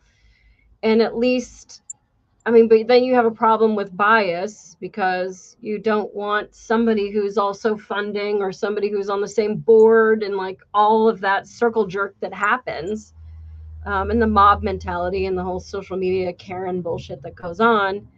And you can have stronger rules of like ethics and conflict of interest, especially when it comes to like pardoning. Because I feel like, okay, so you pardoned a murder, but did you talk to that family? I mean, I know like the whole like Vine pamphlet where you're supposed to tell them like, hey, just to let you know, he's coming out, so you better fucking hide. But that's really not enough. And so you pardon, and like Trump had pardoned, you know, a bunch of people, but I mean, he pardoned people for tax evasion that were donors to his campaign. He pardoned like, you know, Lil Wayne and Kodak Black for like weapons charges, but it's like, but those weapons could have hurt people, and those tax evasion, like people like that makes our whole economy fucked, and the guy never had to pay it back. And, you know, so it's just like Jared Kushner's dad, he pardoned him because Jared Kushner is married to Trump's daughter. And it's like this whole circle jerk of just like wealth and power and influence and stuff. And I mean, obviously, we have fully explained what the fucking problem is. That pardoning should be a tool of mercy and not some like kind of political, you scratch my back and I scratch yours. I'll preemptively pardon you for like whatever you want to do. Do you want me to like wait a month to pardon you? And then you can like go kill Jessica in the bushes on Thursday, and then I'll just pardon you like next month, or are you done? Because like the pardon is only for like a certain amount of time. Let me know when you're ready to be pardoned. That definitely wasn't the spirit of the law under the U.S. Constitution, in my opinion. So we'll see. What should the justice system's priority be? And I think it's the end result, and the end result isn't. We're not getting the end result. Well, it goes back to what you said earlier. We're just a different value of people. Like, dude, I don't care what anyone says. In the '80s, they had these movies that would come out, like Molly found a CD of Senator so and so, and Randy and Molly have to get this to the New York Times. Dude, I watch these movies now, and I'm like, that wouldn't happen. No one would care that Senator so and so killed his mistress, and it's literally like that. Like, he killed his mistress. Which party was he in? Like, dude, like even the Epstein stuff. Right. You don't even Right. care that you don't care that the girls got raped. You care that you think maybe this political party did it. So it's not justice. It's just I got you, Molly. I got you. And I very much believe that we should all be innocent until proven guilty. But there's also just like a little bit of a conflict in my heart with that. It's like, how do you let people who are just absolutely fucking guilty waste everybody's time sitting there saying a 78-year-old woman wanted my dick in her ass? Like, fuck you. So, okay. Anyway, I don't know. I don't know that I'm going to be able to solve it, but I would definitely like for something to happen with this whole Fauci thing. We'll see. And also just for the pardons to be looked at. I mean, years have passed, people. We need to look into the auto pen. Like, it's not enough to just be like, oh yeah, Hunter Biden was on the board of Burisma and he fucked a bunch of kids and he did this and whatever, but it's all good now. You know what'll start fixing everything is we had just had COVID. It was like 2022 or 23. And I'm working security at a Hollywood hotel, very affluent. And one of the waiters, yeah, he comes up to me and he goes, "Hey, do you want the food from this table?" And I go, "What is it?" It's a bunch of uneaten burgers. And like they didn't eat any of the stuff. And I knew when I saw the food, I said, we still have a lot more stuff to go through. And what I'm telling you about what's going to fix it is we're going to have to get smacked in the face a lot more. People are going to start to get better. And then once we get better, we're going to stop saying, oh, I vote for this crappy politician because they have my same crappy values. Right. I'm laughing because I live in California and I'm from New York. So I know about good and bad politicians. Yeah, I also just think you got to get loud because it just seems like if we just take it and stand on the dot, like nothing's going to happen. Like they tried to mandate that bullshit at my work, and there were people who took it that literally have had strokes and have cancer and autoimmune disease and all kinds of stuff. And we got real loud and they caved. And I think that's like one thing that we have to remember is like, we are strong together. And that's why, like, I just don't want to fight anybody over politics or this or that. And I just want humanity to survive, and I want our country to be safe and healthy. And I have to go back to something you said. You said, we're one Navy SEAL's daughter getting killed from us getting another. For the chat that doesn't know, Darner was an LAPD officer who went on a shooting rampage. And here's another thing people don't know. He wasn't super smart. He wasn't Mr. Tactical. He was just, what's the word called? He was dedicated. And when I say dedicated, I don't mean in a positive way. I mean, there's another word for dedicated that doesn't sound like I'm giving him props. He was definitely going to do what he was committed. He was committed. Darner was committed to what he was doing.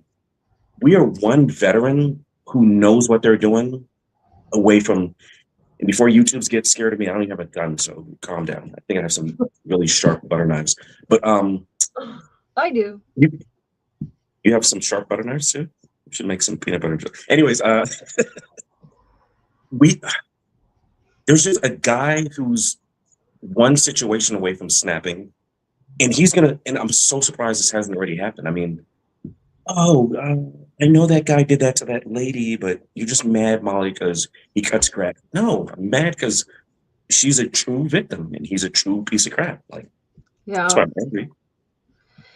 Chris Leland says you can't be pardoned for crimes you haven't committed yet.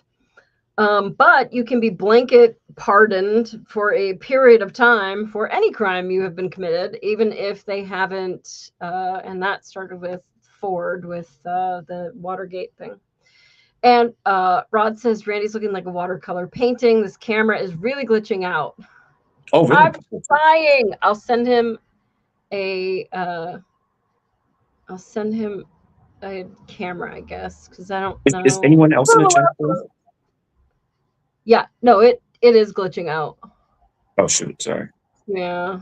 I don't know. We'll have to do something. It might be your internet connection. In fact, Ben, I'm gonna show some images now. Abstract Randy. Ben, can you do something with his camera settings? I think you did something with somebody's camera settings to see. Oh, Molly, house cleaning. I'll be using the laptop from here on out. This was the last. Oh, okay. Yeah. Oh, it's your phone. Okay, so then that doesn't help anything. Okay, well, if you want to see Randy, I can help you with that, because here he is on patrol, Hollywood.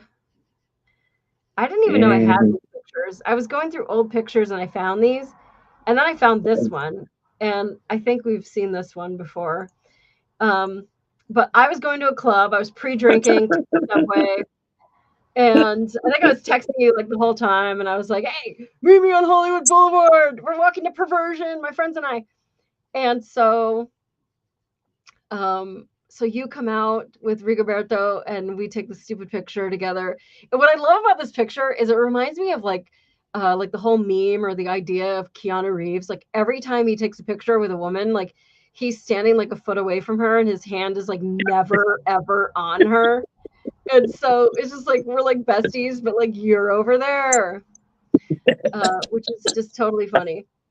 Okay, this is where this show is going to take a little bit of a turn for the good, because I just can't deal with this black pill bullshit anymore. Anyway, if you have any reason that you think that you have a solution, I would love to hear it. Or you have more cases that you want me to look at. I loved watching that show that Rose Alert sent me. MollySleuth@gmail.com. Randy, it is time to reveal your present. That wasn't. No, this is your present. I had no idea that this existed.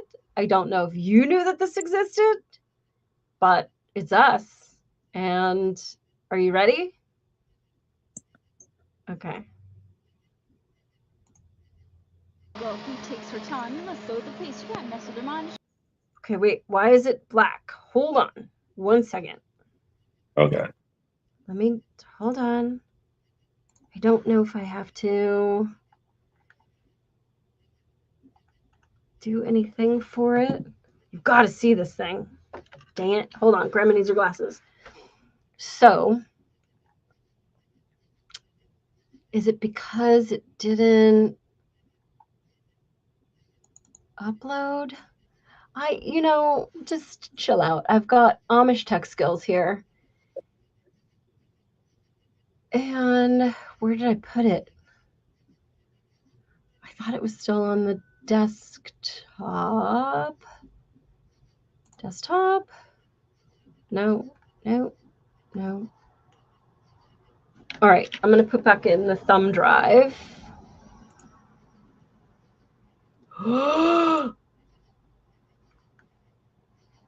You're fucking killing me right now.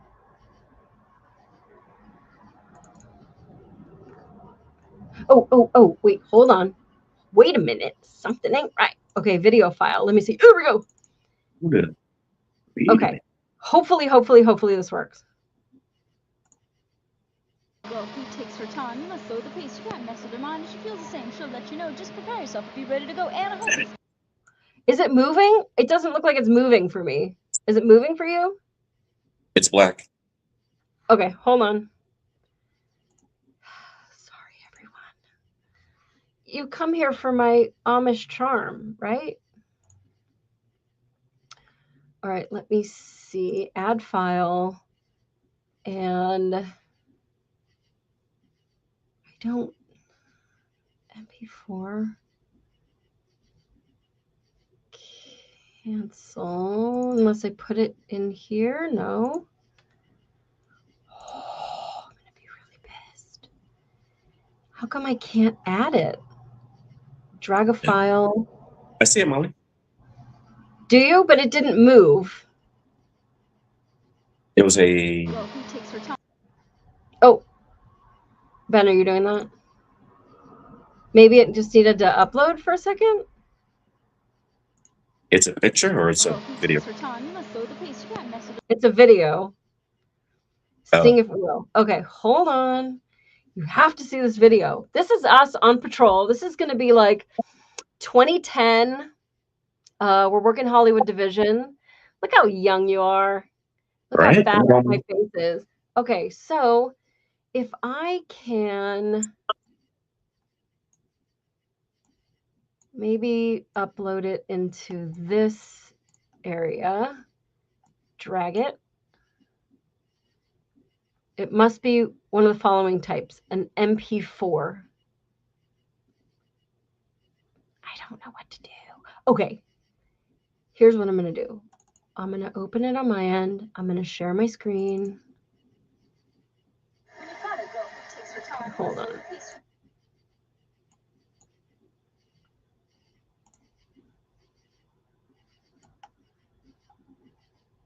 All right, this is what I'm going to do. I'm just going to share my screen. Sorry, everybody. It's so worth it. It's Randy Young and me being like his annoying bestie. And it's just too funny. And okay, so I want entire screen. You can see all my secrets. Also share system audio. I hope this works. All right, let's see if this works. Can you see my screen or do I need to add it to the tab? You can see it now? I can see it now. Can you see just you and me? Yeah, froze. Like it's a picture. Okay. Play. How we'll play. Oh, there we go. When you've got a girl who takes her time, you must slow the pace. You can't mess with her mind. If she feels the same, she'll let you know. Just prepare yourself and be ready to go. And I hope this message stays in your mind, because you almost have a girl who is right on time. It's just one more thing that you got. Somebody's calling you. You got to slow it down. How fucking annoying was I? Molly, why didn't you save it for my birthday? That's like a present, a gift. Where did you put that? Is that a forever away? Dude, I just found it on a tiny little like micro SD card. It was just like with a bunch of stuff. And I don't remember that at all. I don't remember mean, that. You and I only worked I do nights. it now all the time. Please send that to me. Thank you. I will. I might have to put it on a like thumb drive and send it to you so that you get like the full version of it. But at any rate, okay, but that's not the end of your presence here. So, and of course, now we have like 20 minutes. Okay, I want you to think about where you live, because I think about where you live all the time because I hate where you live. And I want you to think about, because I looked today at how much your house is worth in California. I'm not going to dox it. I'm not going to send you any pictures of Randy's dirt driveway or the lone fucking cinder block holding his mailbox up. But your house is worth some money because of where it is, location, location, location. And I just want to share with you, I have decided that I am, and first of all, even when you look at the overview of like where you live, the neighborhood that you live, I'm going to show this. This is not Randy's neighborhood. This is Tijuana, but it's the same fucking thing. It has the same amount of green belts and the same amount of just destitution and bullshit. What I want to show you, Randy, if you move to Michigan, I want to show you 3 houses that are worth what your house is worth now, what you could sell your house for now. I want to show you 3 options. As your new self-imposed realtor with 0 experience, I would like to show you 3 houses. Here's house number 1. I would like everyone to decide where Randy is going to be living when he moves to Michigan so we could be besties again and sing Cool It Now together. Here is house number 1. It's not bad. It's pretty nice. You got some a real nice front porch. It's brick and beautiful. Whoa. Dude, this is what your house is worth. Let's go inside. Look, there's some stuff that's a little bit crazy. You're going to need a little bit of, paint going on I can fix all that though. I could fix all of that. Look at that gorgeous wood floor. And this Jesus. house is probably like 100 years old, copper ceilings.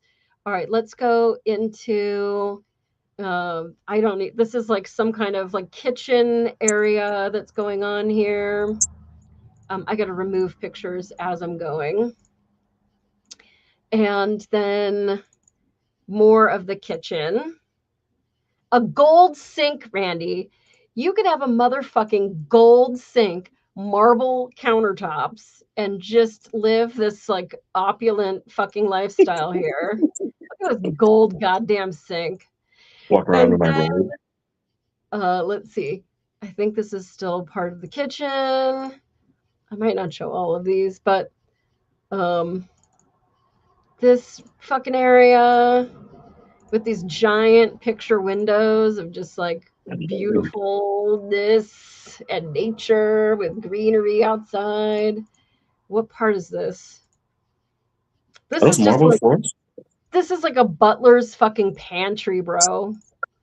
For your butler, because you could fucking have a butler. Here's one of your shitters. Now, ignore the green marble because, like, you're gonna be rich here, and you're gonna just rip that out and put in whatever you want. I want you to think about where you are shitting now and compare it to this situation. Now, not the bathroom where your toilet hasn't been attached to your floor for like 5 years or however long that's been. But that's just one of the bathrooms. Now, this house this is only 4 bedrooms and 3 baths.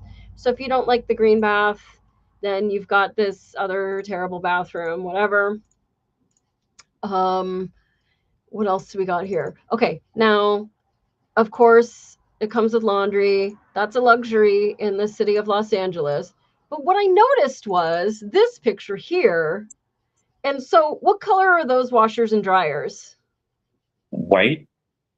But so there's a black one also. And that's probably just so that you don't ever have to mingle your dirty clothes with your like clean clothes or whatever the fuck case is. Or maybe this one's a high capacity washer for all your rugs and such. Now, I know that you really liked that gold sink, but don't worry because there's another fucking kitchen in this house. So don't worry about that. And that kitchen seems pretty large and in charge. Here's another view of that kitchen. And I'm not buying this house for you. You have to buy this house for you. Here's some like hangout area. I don't even know. What's the square footage on this place? It looks ginormous. 1 billion square feet. I have no idea. 1 billion square feet. One of these houses has over 7,000 square feet. Now, this one is ugly as fuck, but your bestie, I know how to remove wallpaper. That shit'll be down tomorrow, and the next day I'll paint it, so don't you worry about that. Now, in the basement, they have, like, the ugliest... Randy, I'll be your butler. Hook me up, bro. Hey, don't you worry, man. I got a room for you in one of these houses. You've got a bedroom waiting for you in one of these houses. Here's the rest of the basement area for this particular house. Okay, but now I want to go outside real quick because you also have this. Now, I know what you're thinking. You don't have any horses yet, but you don't actually need horses for this whole stable area barn because here's what you're going to do. This stable area is going to be for all your bitches. Now, Pammy wants to know if it comes with ghosts. I do have a haunted house that's coming up for Pammy's ghosts to live in. But this stable area, this is going to be where the bitches are waiting for you, and then you just come and get whichever one you want for the night. And don't worry, your bitches aren't going to be fat because they have plenty of exercise space. They've got a whole area that you can exercise them. He's going to have a whole stable of hoes, Circle of One says, yes. And now, okay. And then I saw this picture, and I was like, that doesn't look like the same house. So, like, it comes with a bonus house? Yes, Randy. Your property comes with some kind of other fucking structures all over the place. So you've got those. And here is the gorgeousness of this property. We're still on house number 1. Beautiful. Oh, wow. And so this is the property. This is still number 1. And let me show you how much fucking space. That's it. It's like a whole city block of greenery and beautifulness. You could buy this whole city block of greenery and perfection and a gold goddamn sink and a stable of bitches for the amount of money that your house currently is worth, with a mailbox leaning in a cinder block at the end of your dirt driveway. Can you tell them about my house and how it looks nearly dilapidated? I'm not telling them shit about your house. There's no shame. It looks like a trailer park with no wheels. So everyone, we'll call that house, this house number 1, the stable of bitches. Now I want to go to house number 2. Let's go to house number 2. Now, house number 2 looks pretty opulent from the outside, but let's see how it stacks up. Now, here's the picture that I really liked, because I liked this picture here because I could picture you standing on the balcony in a smoking jacket as your bitches are arriving in limousines to come and visit you. And I think that you would look great in a smoking jacket standing up on that balcony. Here is your foyer of this house. Whoa. So, yeah, this is actually, I did tell a bit of a fib. This house is less than your house is worth. You would get a little bit kickback on the side, possibly to install condom dispensers in every room. However you want to spend that money, I don't judge. Now, this house comes with this crazy, I don't even know what kind of, is this a living room? I don't know. I could totally picture you hanging out in this room, having a great time. Here's another look at that great room, whatever you would call it. Beautiful. There are hallways. I don't know, Pammy, you tell me if ghosts are going to walk in this hallway, but I do have a ghost hallway for you for sure. There's a ghost hallway coming up in this room, in this house. There's your dining room, because columns, because, you know, when you have a house that is so open concept that you have to have columns in it to support the structure, like, you know, you have too much money. This room, I think, is your, you know, just a little office, a little something for you to live stream with your bestie. Wow. Here is your kitchen. Beautiful. Definitely a nice kitchen. I could see a couple of TV dinners being made in there. Okay, here is Pammy's ghost hallway. If you can't, Agard Manor. Agard Manor. Okay, this one's called Agard Manor. This isn't the stable of hoes. This is still Agard Manor. I can picture some ghosts, you know, classily walking down your hallway, haunting you.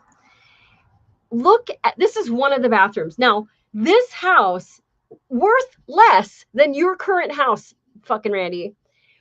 5 bedrooms, 6 bathrooms, over 7,000 square fucking feet, and it costs less than the house that you are currently in right now. This is your master bath. But don't worry, it doesn't end there. Think about where you're shitting now. Can you just think about that? Are you shaving in a mirror that looks like that, sir? I don't think you are. This house has fucking everything. Now, that's not the end of that bathroom. Oh no. Where are you going to take your stable of bitches? You're going to take them into your very own creepy syphilis pond, whatever you want to call that. I don't even know. Jacuzzi? And, okay, so here's your bedroom. You lease the stables and sit back and burn the cash. Okay, I think that the Tate brothers were already caught for that. Randy's going to be the Fresh Prince of Michigan. I agree. Okay, now Randy, here is your bedroom. It's beautiful, but I want to show you the other side of the bedroom because it comes with a waiting room for your other bitches. They can just be watching TV and waiting their turn in front of the beautiful fireplace, waiting their turn for you in their own personal waiting room within the master bedroom. I think that that's really nice. They could also, be here in your own fucking wood cedar sauna. No way. Now, this one was kind of funny. This is the basement area. And what I thought was funny about this is like, those chairs are so far apart from each other that you'd have to yell to talk to each other. There's just so much dang space in this stupid place. But don't worry, you're going to be entertaining down there with your very own pool table. Comes with a pool table. It comes with obviously it comes with a wet bar because you got to lube your bitches up, right? And it also had like a whole built-in, I didn't do a screenshot of it, but a whole built-in area of like a whole speaker system with the old kind of record player hi-fi. This is another one of the bathrooms. I'll take this bathroom. That's fine. Because or actually, this is Ben's bathroom because here is Ben's bedroom here.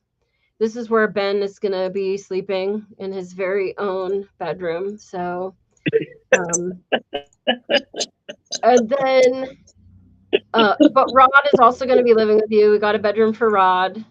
Here's Rod's bedroom, nice and gothic. It's already ready for him. And check out Rod's bathroom. Rod's bathroom is looking pretty nice. Let's see Rod's got a pretty nice goth bathroom here. That's right. But there's fucking 6 bathrooms, dude. 6. I got too bored doing screenshots of everything. Okay, now let's go back outside. It's a reasonable house. It's nice. You got this beautiful area for entertaining all your bitches. And don't worry if your bitches have kids because the nannies will be watching them in your very own fucking playground.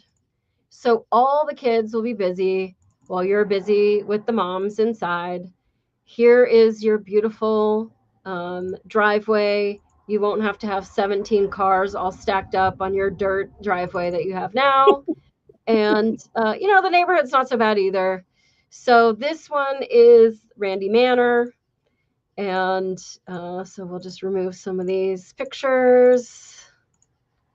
Okay, now we're going to house number 3. And this house is the lake house. So I don't know if you like a waterfront view. I think a lot of people like it. But this is the lakefront view of Randy's house number 3. Let's back out a little bit because I thought it was kind of nice to see that little meandering feng shui walkway going up to your beautiful house. I don't want to spoil the outside yet, so let's go inside. Here is your foyer. I thought this was a little bit funny because I was like, that's really close for a roll of toilet paper to be to a doorknob. But, I'm sure that hopefully people close the door when they're in there. Now, it does have a nice little entranceway. I think this house is going to be maybe a little bit understated compared to some of the more opulent houses that you could choose to buy. But you know, that's really up to you. We've got a nice living room area with a couch for 75,000 fucking people to all That's a watch couch, TV. Molly? That is a couch. It's a sectional. There's a lot of people that are going to be able to sit all the way down. Everybody's coming over to your house to watch the big game or whatever you guys want to watch. There's a fireplace in there. You know, it's just real pretty. Nice stone fireplace. You have I don't know where we're going here with this one. I can only see tiny little thumbnails. It looks like an office area. I like this office area because you're going to have to ask. Casa de Randiego is what Circle of One is calling this one. What I liked about this office is I think you should ask for them to leave that rug there for you so that you could just wipe your feet on the rest of the world as you go about your day being richer than shit in your little area. I don't know, did I miss? Yeah, I missed a couple. So let me go back over here to your dining room, which is nice to have a picture of the kitchen because I know you want to know where you're going to be microwaving those TV dinners. And this would be part of your kitchen. Again, beautiful, nice. You got a little breakfast nook area. Now let's go into the master bedroom where the real show is going to be happening. Oh, how did will you add him? Thanks, Ben. Randy just dropped. Option 3 is so far my favorite. Pammy, you like option 3 so far. You like it a little understated. We haven't even gotten outside, Pammy. I'm going to wait for him to load. So I'm going to take some of these from the studio. Now, for our home audience, I just want to remind you, like Randy's in like a single ranch with a 1 1/8 bath that he's living in now. And these are worth the same amount in Michigan. Randy, I don't see your screen, so exit and then come back in again if you can hear me. Okay, that means to me that he can hear me. And I will just keep adding pictures. We're in the home stretch on this one. And Ben, when you see him, if you can add him to the stage. Oh, you got to see, Pammy, you got to see this freaking closet. It's out of control. Did we do the dining room? We're in the master bedroom, but did we do this dining room? I got kicked out. Okay, so just come back in. Okay, if he got kicked out, then come back. You know, what can we do? It's just technology. It's fantastic. All right, is my bestie back? Ben, can you see what's going on with his camera? If you can change his camera, or maybe it's a matter of edit mic settings, but there's no ability. I don't know. He came out and he went back in. Maybe he needs to restart his phone. I hate, like, we're at the home stretch. I feel like we're like there. What a bummer. I guess I could show him the rest of these. I guess I could show you the rest. Because Pammy, I can't wait to show you. Like, Pammy and I are going to be sharing a bedroom. Maybe I show Pammy the bedroom right now because, like, we don't really need him to know that we're moving into this place. We'll tell him afterwards. Let him close on the deal. And then that sounded more promising that time. But Randy, I feel like you're... Oh, how is he? There's 2 of him. How are there 2 of him? They're going after a guy who has to pardon. So stupid. We all know what a shit he was back then. Why do they go after big pharmaceutical and the hospitals and the doctors and the nurses and the military? And yeah, I know. I'm pissed off. But now I'm just going to like daydream with my bestie about his life getting better. That makes me feel happy. Maybe he's experiencing one of those famous California blackouts. See, this doesn't... Look how nice my $16 camera looks in Michigan with regular old Wi-Fi. It's looking fantastic. Okay. Well, he's gone. Pammy, I got to show you our bedroom. Oh, that's not our bedroom. Where's our bedroom? Ben, are you deleting shit? Okay. Pammy, this is our bedroom. You can have the next to the door. I'll take the one by the wall. That's fine with me. It already comes with princess dresses. This one's ready to rock. Now, there's a bedroom. Also, we'll let Ben live in here. You can share up to 10 images at once. Okay, let me delete some of these. Oh, and maybe he couldn't enter because I have too many things in the chat. He should be able to. And the mainstream media and all the people that got the BS PPP loans and all the government people that gave the BS. Okay. Oh, you're back. You're back. Yeah, I had to, I don't know what.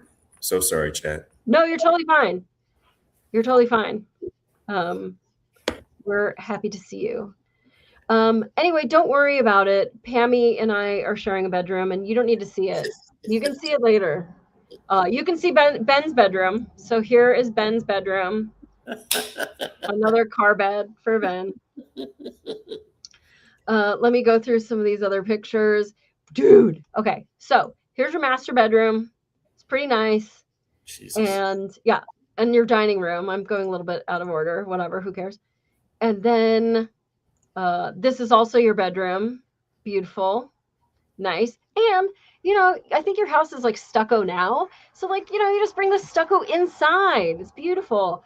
This is your bathroom. Bro, look at this freaking shower stall. How many bitches are you going to pack into this one shower stall? You're just going to have a great time. But dude, check this out. Okay, this is just entering part of the closet area. But look at this fucking closet. It's insane. Insane closet. It will be like a clown full. Okay. So, all right. You don't need to see that. And then don't worry. If you want to start murdering us because Pammy and I are getting too loud, then, you know, you have your own basement with a, whatever this is, a crematorium down here. A clown car full of bitches only in a shower. Yes, exactly. Circle of one. So you can cremate, probably me, because I'd probably be the louder one, right there in the basement. It'd be fine. Nice. Nobody would know. Okay, now let's go outside because I think Pammy's really gonna like this house once we go outside. And so here is. Holy smokes! You didn't tell me about that. That is your house. What is happening right now? That is your house. Oh, God. This house is also less money than the house that you currently own. Super quick, Molly. The second house you showed, my current house can fit in it 3 times and then chop my house in half and fit another one in there. Yeah. Okay, so here's your backyard. Beautiful, hanging out. Now you have your own private dock. Okay. Can't you just picture some giggling bitch in a bikini that you're like holding hands with, walking her down your private fucking dock to your docked jet skis at the end of your own personal pier so you guys can just look out upon the water? And now I want you to think about where you're at right now, Randy, and I want you to think about your west wall and what it looks like with the sun going down over the beautiful prison cinder block. This is your sunset at this house. Wow. Looking over your own private pier and your jet ski at this beautiful motherfucking lake. Jeez. Is that AI? No! These houses are really for sale. They're really for sale right now. So, Molly, about your joke, you know the west side of my house, there's a prison, right? Yeah. Oh, I thought you were joking. No, I know where you live. I fucking been there, dipshit. And I'm not saying that you need one of these three. You could certainly buy something understated. But, dude, that is the buying power that you would have here. Now, I have to say, I don't know why I'm even going to dime this guy out, but there was a guy who came to the fire department the other day. We do put in free smoke detectors for anybody that lives in the area because we want to make sure that you're nice and safe. But like these people have these houses that cost like twice what my house costs. And so this guy comes in and his house is worth over $400,000. He just bought a house worth over $400,000. And he comes in because he would like some free $15 smoke detectors, please. And it's like, bro, you can't afford that. Like, this is for people that live in like trailer parks that have never had a smoke detector, not to supplement because you'd like some fresh ones just to have a little peace of mind, which is what he fucking told me. Now he tells me that he wants the smoke detectors because he just wants them like nice and fresh because he doesn't know how old those other ones are. And why take it down and look at the date and put it back up when you could just have somebody else fucking do that? But this is what he says. And this is what pissed me off. And this is your Randy Agard sweet shit sandwich because here comes some more of your shit. And then I've got some more sweetness for you. He says that he needs to make sure that we don't turn in any paperwork with his name on it, that he got any kind of government assistance because he has immigration issues and he's allowed to buy a $400,000 house, but they would bust him if he got $15 smoke detectors. So I said, I don't know how that part of it works. You got to fill out, it's a grant from the state, which, what does a grant mean? A grant means that the taxpayers have overpaid taxes so that this motherfucker who has too much money that can buy this $406,000 mansion can have free smoke detectors because you're fucking paying for that shit because your mailbox is leaning out of a goddamn cinder block. But this fucking dude, he was dressed so nice. He had like a fresh polo on that probably got ironed. Like, who the fuck irons those like you do when you're rich? And so he wants to know about that. Now, the fire department also makes these reflective address signs for your mailbox. It helps us find your address. It helps us find the old lady down the street, the old man across the street. Is this the even side, the odd side? Do I slow down? Do I speed up? So it helps us really navigate the city. And so that's why we give them free, taxpayer funded. They're like $15 a piece. We pay for these so that it makes it better for us navigating the city, not to just find your house, but other people's. And so we pay for it. So of course he's got to have a free sign, but then he says, and I need another one too. And I'm like, well, we only give like one per house because it just stays at the road. It's reflective, lights hit it. That's how we see. We don't give you one to like hang in the garage, buck. And so he says, no, he wants to give one as a present to his neighbor. And like, I'm all for everybody having one. It wasn't that. But this is his plan. And it was kind of diabolical. He says he wants to give his neighbor a sign to make him look good so that his neighbor installs his for free. So not only are you giving him the sign, but now you have to pay his installer. Did his neighbor want a sign? He said, I don't know, but this way he'll put in my sign. Like, fuck, dude. Anyway, the world is going to hell, but I do have good news for you. I have very good news for you.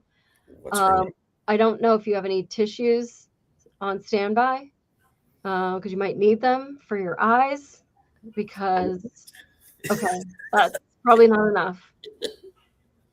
August 4th, I just need everybody to know right now. I don't know if I'm breaking this news to the whole world, but the Mexi Melt is returning to Taco Bell, and I couldn't be more motherfucking excited. The fucking Mexi Melt, bro. Do you remember the Mexi Melt? It's a Taco Bell icon. Ben, you're out of control. The Mexi Melt returns to Taco Bell on August 4th. Check with your local Taco Bells, people. Dude, do you remember with the pico de gallo and the meat, and it was so juicy, and you could put beans in it too. Oh my God, they were so good. It was so soft and warm and perfect with the little tomatoes. I cannot wait. Boy, is my inner fat kid excited. I will be there. I'm writing it down. Yeah, I mean, Taco Bell is just like, listen, this show is absolutely not sponsored by fucking anyone. I get 22 cents a show. But Taco Bell, if you want to sponsor my Mexi Melt addiction, I am. The enchilito is back too. The enchilito, I'm not really an enchilito. I'm a bean and cheese burrito with no onions, because that sort of breaks you out of like the warm, gooey perfection of the bean and cheese burrito. And then to like bite into like the snap of the onion, it's like biting into aluminum foil for me. So I do like that the enchilito is sort of that soft, gooey, but to me it's just like a wet burrito, and I don't know. Did you wipe them out on $1 Mexican Pizza Day? So I went. This is terrible, but I got the nacho fries. They're new. That's not your fries. With the nacho cheese sauce, also $1. One, I found out it was like $2.17 because I didn't have a Taco Bell account. As much as I've talked about Taco Bell my whole fucking life, me and Taco Bell, I don't have a Taco Bell like membership card or something. I don't belong to any memberships. Do you want to save $1 million today if you give us your email address? No, I don't. Like, I don't sign up for anything. Sometimes I go places and they're like, your phone number for rewards? I'm like, check my mom's phone number because she signs up for fucking everything. And they're like, oh, yep, we found her. Like, okay, great. So my mom is probably like, gosh, I didn't know I had this many points. Like, people are, we're putting shit on her books. But with Taco Bell, I still don't want to sign up for anything. So anyway, I went and I got the nachos fries. Rod knows. No, he says nacho fries again. I thought they sucked. No, because I sent Rod a video. The nacho fries, the cheese is good. I mean, it's just like your regular like gas station squeeze cheese. Fine. But the fries themselves, they were like seasoned. You know when like a dumpster has that sickly sweet smell to it? Like, it was like that. They were like, they smelled sweet, but also like trash, like also decomp and sweetness. And I wasn't having a good time with those. Taco Bell, Mexican pizza all day. You'd have like 1 million Taco Bell points by now. I know. I'd also weigh 1 million pounds. But I wasn't a fan of the nacho fries. Now, the ones that they smother with the chicken and all the good stuff on them, those are pretty good. I did like those. But if you just wanted to eat the stupid fries with the dipping. Molly, did you tell them where you took me when I got in trouble? Well, Taco Bell. Did we go to Taco Bell or did we go to Del Taco? I think we went to Taco Bell. You traitor. I just remember you got me 1 billion brown napkins. I'm like, Molly, I'm going to do a life in prison. I'm going to need napkins to trade in. Listen, I have always loved Taco Bell. In fact, I moved out as a teenager. And like the second I moved out, they put in a Taco Bell in my fucking neighborhood. And I was like, really? Really? One of the first websites that I ever remember, there was a Taco Bell locator map. And I had a lot of friends in punk bands, and we would go see them, and we would like travel all over, and you'd go up to San Francisco or whatever to go to Gilman to go see like a show. And you could go on the internet and find out where the nearest Taco Bell was. It was like one of the first websites that existed. It was the Taco Bell locator map. Oh, wow. Yeah. It's Taco Bell TED Talk. Okay. Anyway, we have way overblown our time. Everybody wants to go to bed and live their life. But I just want you to think about it, Randy. It's been a long time that we've been friends, and I root for you every fucking day. We've been through a lot, and your quality of life there, I don't know. It's beneath you. I think that you should be able to kick back and enjoy life a little bit more. And if this whole world is for nothing and we're all just fucking pawns for elites to step all over, like, why not move to a beautiful house? I'm not saying one of those three. Oh, those houses were They're insane. They're totally insane. I mean, they're crazy mansions as far as Michigan goes. But like, you could buy a house for $50,000 here, and like, imagine then you're pocketing mansion money, and like, then you like wouldn't even have to work, or you buy some rental properties and you make money off of your bitches. Like, I mean, you have options. Ross says get house number 2. I'm ready to move into that goth bedroom. I don't know. I was pretty partial to Pammy and I sharing a room. Red and black is Rod. Red and black. That red and black is Rod. That red and black bathroom was totally awesome. Yeah. Agard Ranch, a stable of hoes. Circle of One says, we'll be ranch hands, Rod. Come on. They want to be your ranch hands. Just like whipping your bitches. Molly, I have something to say, but I think it's inappropriate for this. The black landlord with his white slaves.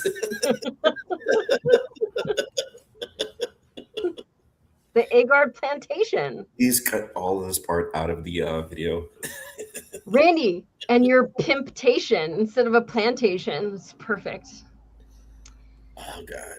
Reparations Ranch. I knew Ben would have a better one than anyone. Oh, God. We're never going to be I politicians. don't even. Why are all your bitches white? Because listen, I know who you've dated. And it ain't Becky. Yeah, there. No comment. Yeah. You've seen him. Yeah. I've known you a while. There's a reason why there's a foot apart between us when we take pictures.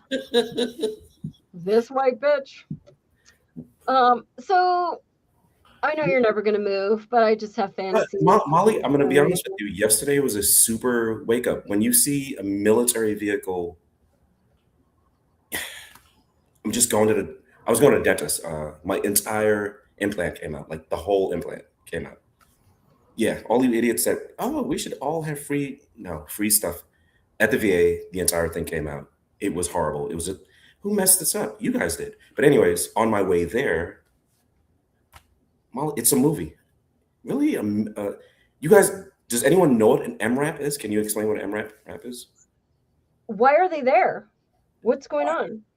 I guess somebody with a gun ran into the house, SWAT came out, and they're trying to empty it. And I could either get lakefront property with Rod and Ben and you guys. Yeah, in your big pimpin' palace, Pammy says. Or raids on my way to the dentist. I want you to just put it in your little bonnet. Look, I mean, I regret leaving LA every day, but because I regret leaving LAPD. I loved that job and it gave me a lot of purpose in this life that I don't have in Michigan. So I have my regrets. Do I love having a 4-bedroom house on 1/3 of an acre? And like, I mean, it's really nice here. And like, I make $16 an hour and I own a house by myself. I don't have roommates. If I screamed right now, nobody would hear me. Like, I got plenty of space. And I just feel like if you could take care of some of the financial component to life, and I'm not saying that you have to move to Michigan. Obviously, I would love to be your Lenny and Squiggy kicking your door open and going, hello, as you're like going, again, Molly. But I just feel like there's a simpler life. And if you're just going to be a tax slave, then why stay there? Super quick, when I went to go visit Molly, there was like just 8 girls at the beach. All of them are beautiful, just at the beach. And then Molly takes me to some little hot dog place and 2 black girls come in. Happy birthday. Happy Father's Day. Do you know them, Molly? No. Do you know them? No. We just randomly went places. It wasn't like I was like, okay, calling central casting. I need 12 of your hottest bitches. I need 2 at the sandwich place. We just went around. Even the Ethiopian cop, she was super pretty, her and her partner. Like, you guys take pictures because me and him did. I won't allow you to date a female cop. I think that would just get too crazy at home because she would I won't be do like that, Molly. You saw telling you about her recap and you would be like, fuck you. It's not good. You saw it the last time I dated cops. Well, those bitches were crazy. Yeah. Pammy says you do have roommates, and then she put a bunch of ghost icons. I saw that. I haven't really had any ghost encounters recently. I'll have to let you know next week if that changes after the show and something crashes. But oh no, this light was on when I came in today. There was a light on. I don't know why. Just a light on. So I don't know, Randy. Just think about it. It's only harder and harder to move as you grow deeper and deeper roots. But like, what is that house really doing for you? Are you having parties? Are you walking down a pier? Are you, having a beautiful time where you have a great, safe place with, grass? And so I don't know, just think about it. And I'm not saying Michigan, like, you could move closer to family. I know some family you're not going to move anywhere fucking near, but because of where they've chosen to live, another hellhole like Los Angeles. But, I worry about you, dude.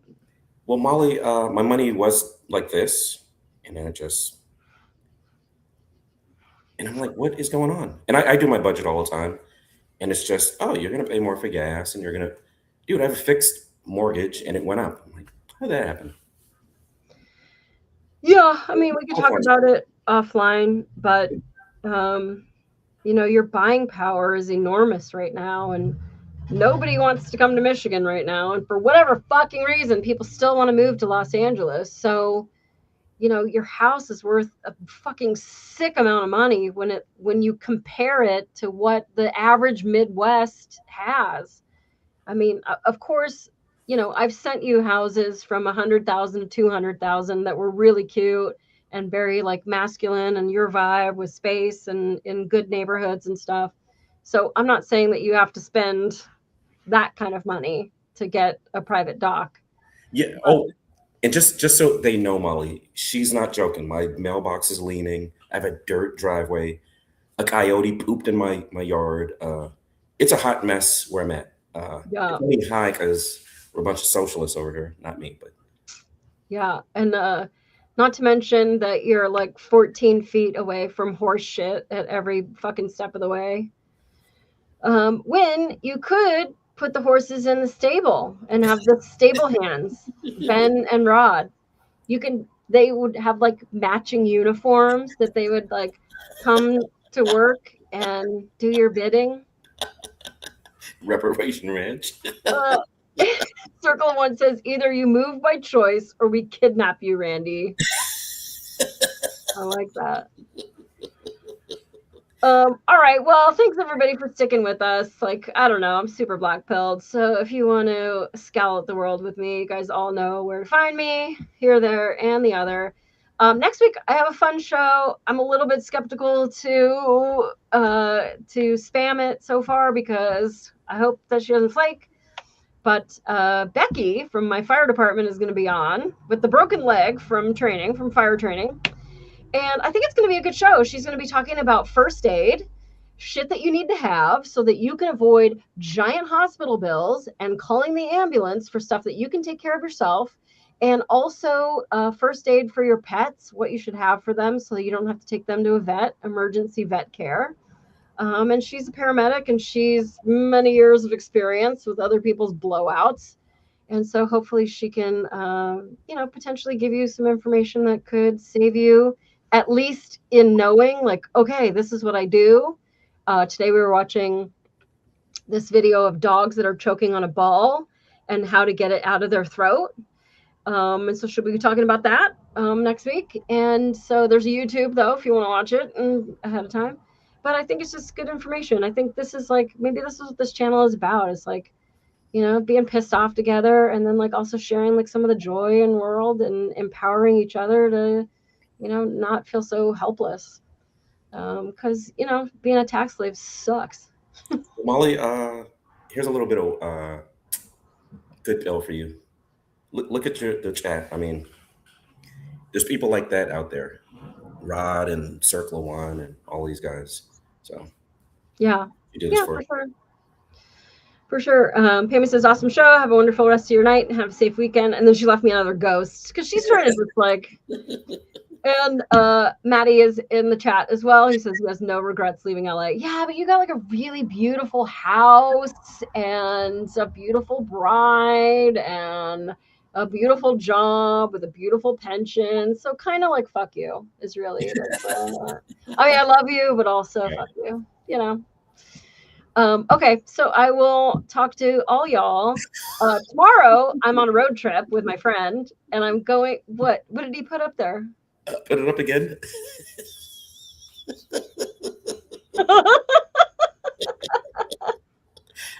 Oh God, buddy. Is that Randy? I think that's Randy. I'm bald. Tomorrow I'm on a road trip. I'm going to the Toledo Zoo.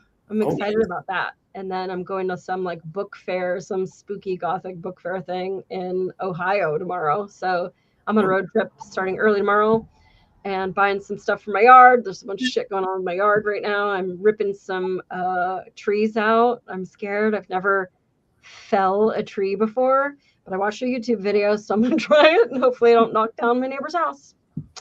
But my other neighbor and I are doing it because he has balls of steel and I'm like, I need adult supervision, come over. So I can't talk to you tomorrow, Randy, but if you want to call on Sunday, I'm around. Ohio cops are dicks. Thank you for letting me know that, Chris. I will not speed. I drive my friend's car and it has this annoying fucking beep if you go like 1 mile an hour over the fucking speed limit. I hate it. And like, because I ride that line, it just like goes off the entire time I'm driving. But now that I have that advice, Chris, I will try to keep it down. And all right. Love you, Randy. Even if we don't have a private dock with bitches in bikinis. Nice. All right. See you guys. Help me, Obi-Wan Kenobi. You're my only hope.